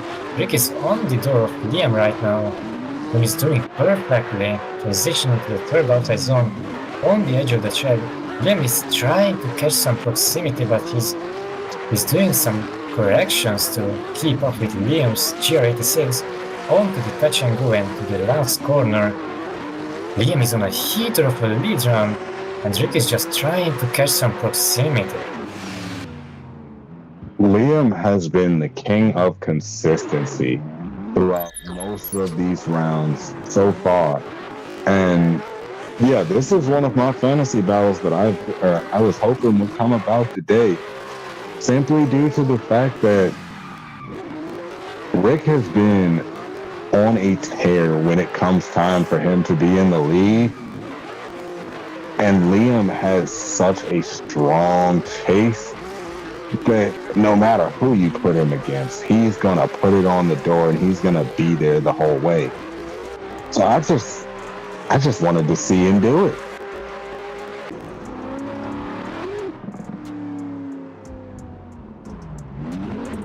And we just so happen to get to see it as the second to last battle going in. And Liam, my man, if you can hear me, I want you to win this year. I'm calling it. But drivers are off. And away they go. Rick is leading out for Liam. Liam is right on his door, cutting some track. Rick is doing great, transitioning to the second outside zone. On the edge of the track, Liam is in the pocket of Rick, going to the third outside zone. Looks like Liam has a bit more proximity compared to Rick had, but Rick is doing amazing lead line right now, transitioning to the outside touch and go and to the last outside zone, and Liam is just in the pocket of Rick. My goodness. As we've mentioned before, the judges are looking for you to match the line, match the angle, match the speed, the style, all of it. And most times people can only match the line and the angle, or the speed and the angle, or the speed and the line without the angle. Liam is one of the few drivers I have seen that can get it into the pocket, get on the same line as you, and match your speed. Put it to where it's supposed to be every time. And that's just fun to watch. He always puts it where it's supposed to be. And not to get ahead of myself, but from the looks of it, the judges are starting to put their votes in. And that was an absolute heater of a run. Before we let anybody know what the results were, I want to say congratulations to both drivers. There is no shame in whoever wins, whoever loses, because everybody's a winner here, because we all get to do and enjoy the things that we love. But on the judges' side of that, it looks like Liam will be taking the win and be taking third place and the points that come along with it. Congratulations for both drivers. Rick will be in fourth place, receiving fourth place for this event from the looks of it. Liam will be receiving third, and we will be going into our final battle with Jack. Man, I'm so excited to see this. Yeah, This is going to be a banger. Jack is here in his M2, and we will be having him pull up to the line very shortly so that we can figure out in these last couple of runs who will be the winner of round 2 of the Effervescent 2025 Summer Drift Championship. As we have both drivers pulling up to the line, let's get ready to send them. Exactly. Lights are going out. Jack is going to lead out for Jacob. And away they go. Initiating into the first corner, Jacob is right on his door. Jack is doing a great lead. Jacob is not letting Jack run away. On to the second outside zone. That was a perfect descent from both of the drivers. Going to the third outside zone. Jack is on the edge of the track. Jacob is following it perfectly, transitioning to the inside flip and to the outside touch and go. Man, that transition was so good. Jacob making a bit of correction, but transitioning right on his pocket. Jack has nowhere to go. He's trapped in Jacob's F22. There was no more space you could have closed between the two of them. He was stuck to him like Velcro. He did not let him get away at all. Jack, my man, you're on a heater, but Jacob, you're doing something different, my friend. That was either way, because both drivers are super talented. Both drivers are insanely fast and consistent. But we shall find out it now. The level of commitment that it takes, especially coming down that hill on outside zone or to outside zone 2, so get in there it's a lot. Exactly, and Jacob is leading us for Jack onto the second corner. Sorry, Jacob is on a perfect line, but Jack is just there, not letting Jacob run away. Jacob is on a perfect third outside zone right now. Jack is in the pocket, transitioning to the inside tip, holding on from Jacob into the touch and go. Jack is just there, not letting him run away, running the wall. Jack making a tiny bit of mistake, but my goodness, this was perfection. That looked like they just changed roles and did the same thing. The only real difference that I could see between their lead runs was that Jacob looked like maybe he went a little bit deeper into the zones just as a show of dominance over Jack. But he was absolutely pushing it. Yeah, it looks like Jacob maybe went a hair deeper in the zones. He was 2 wheels in all the way throughout in or outside zone 2, whereas Jack had both wheels in, but one of them was right on the inside edge of it.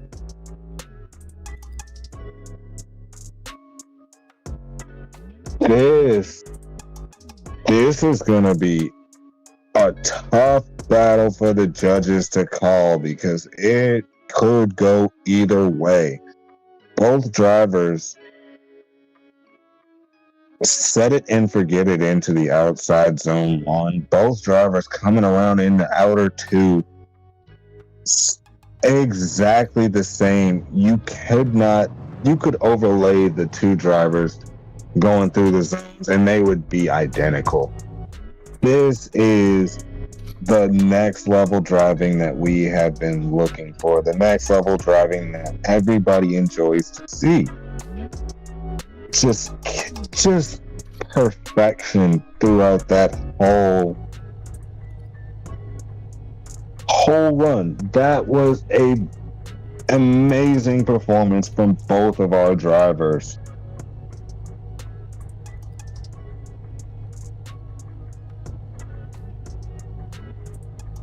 I'm speechless. Like, this is just insane level of consistency. And for them to be able to consistently put down those level of heater lines back to back to back to back, all the way from top 32 through 16, through grade 8, through final 4, into the finals, and still coming out with this level of consistency and commitment to the angle. Nothing but respect and big kudos to both drivers. No matter who comes home with the points, you're both still coming home with them. Or no matter who comes home with the win, you're both still coming home with points. And you're definitely on the board for next event. In my opinion, they both come home with the win because this is just insane. No matter who wins, the level of consistency from both of the drivers just amazes me. Like, both of them could be a winner any day. And with them putting down heaters like this, it will be interesting to see, especially given the winner's going to get bragging rights out of this one until our next event. But it's going to be funny to see if when maybe get another Jack versus Jacob battle sometime earlier on in the running, or maybe in like top 16 of the next event, and then the storyline develops whether it'll be revenge for one or the other. But the judges are spending some time looking over these replays, just trying to make sure that they have the right decision, because that was a battle of inches. That was a tight battle, and would be difficult to make a decision on instantly, but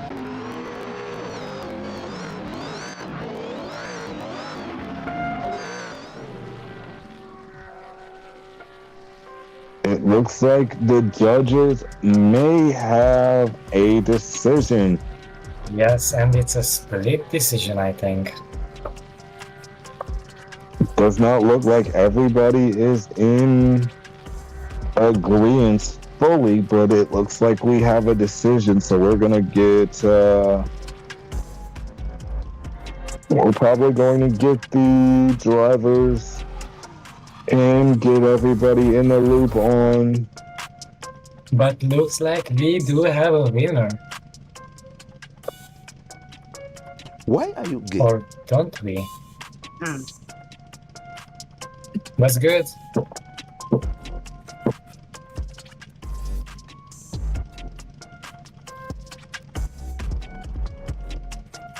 Word. Looks like we have our winner decided.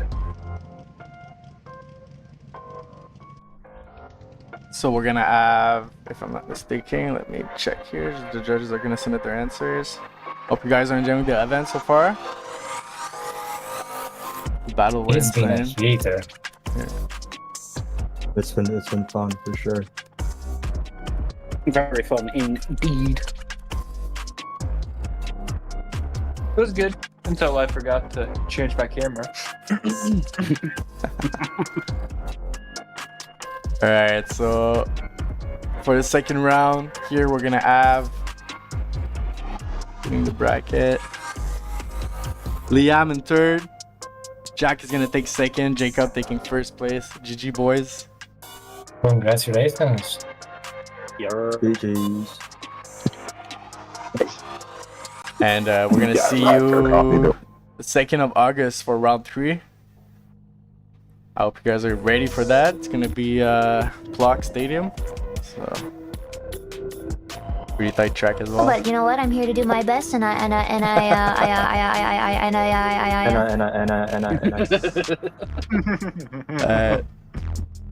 Anyone want to say something? Good. Thank you so much for joining the event. I'm gonna close the stream. See you in 2 weeks.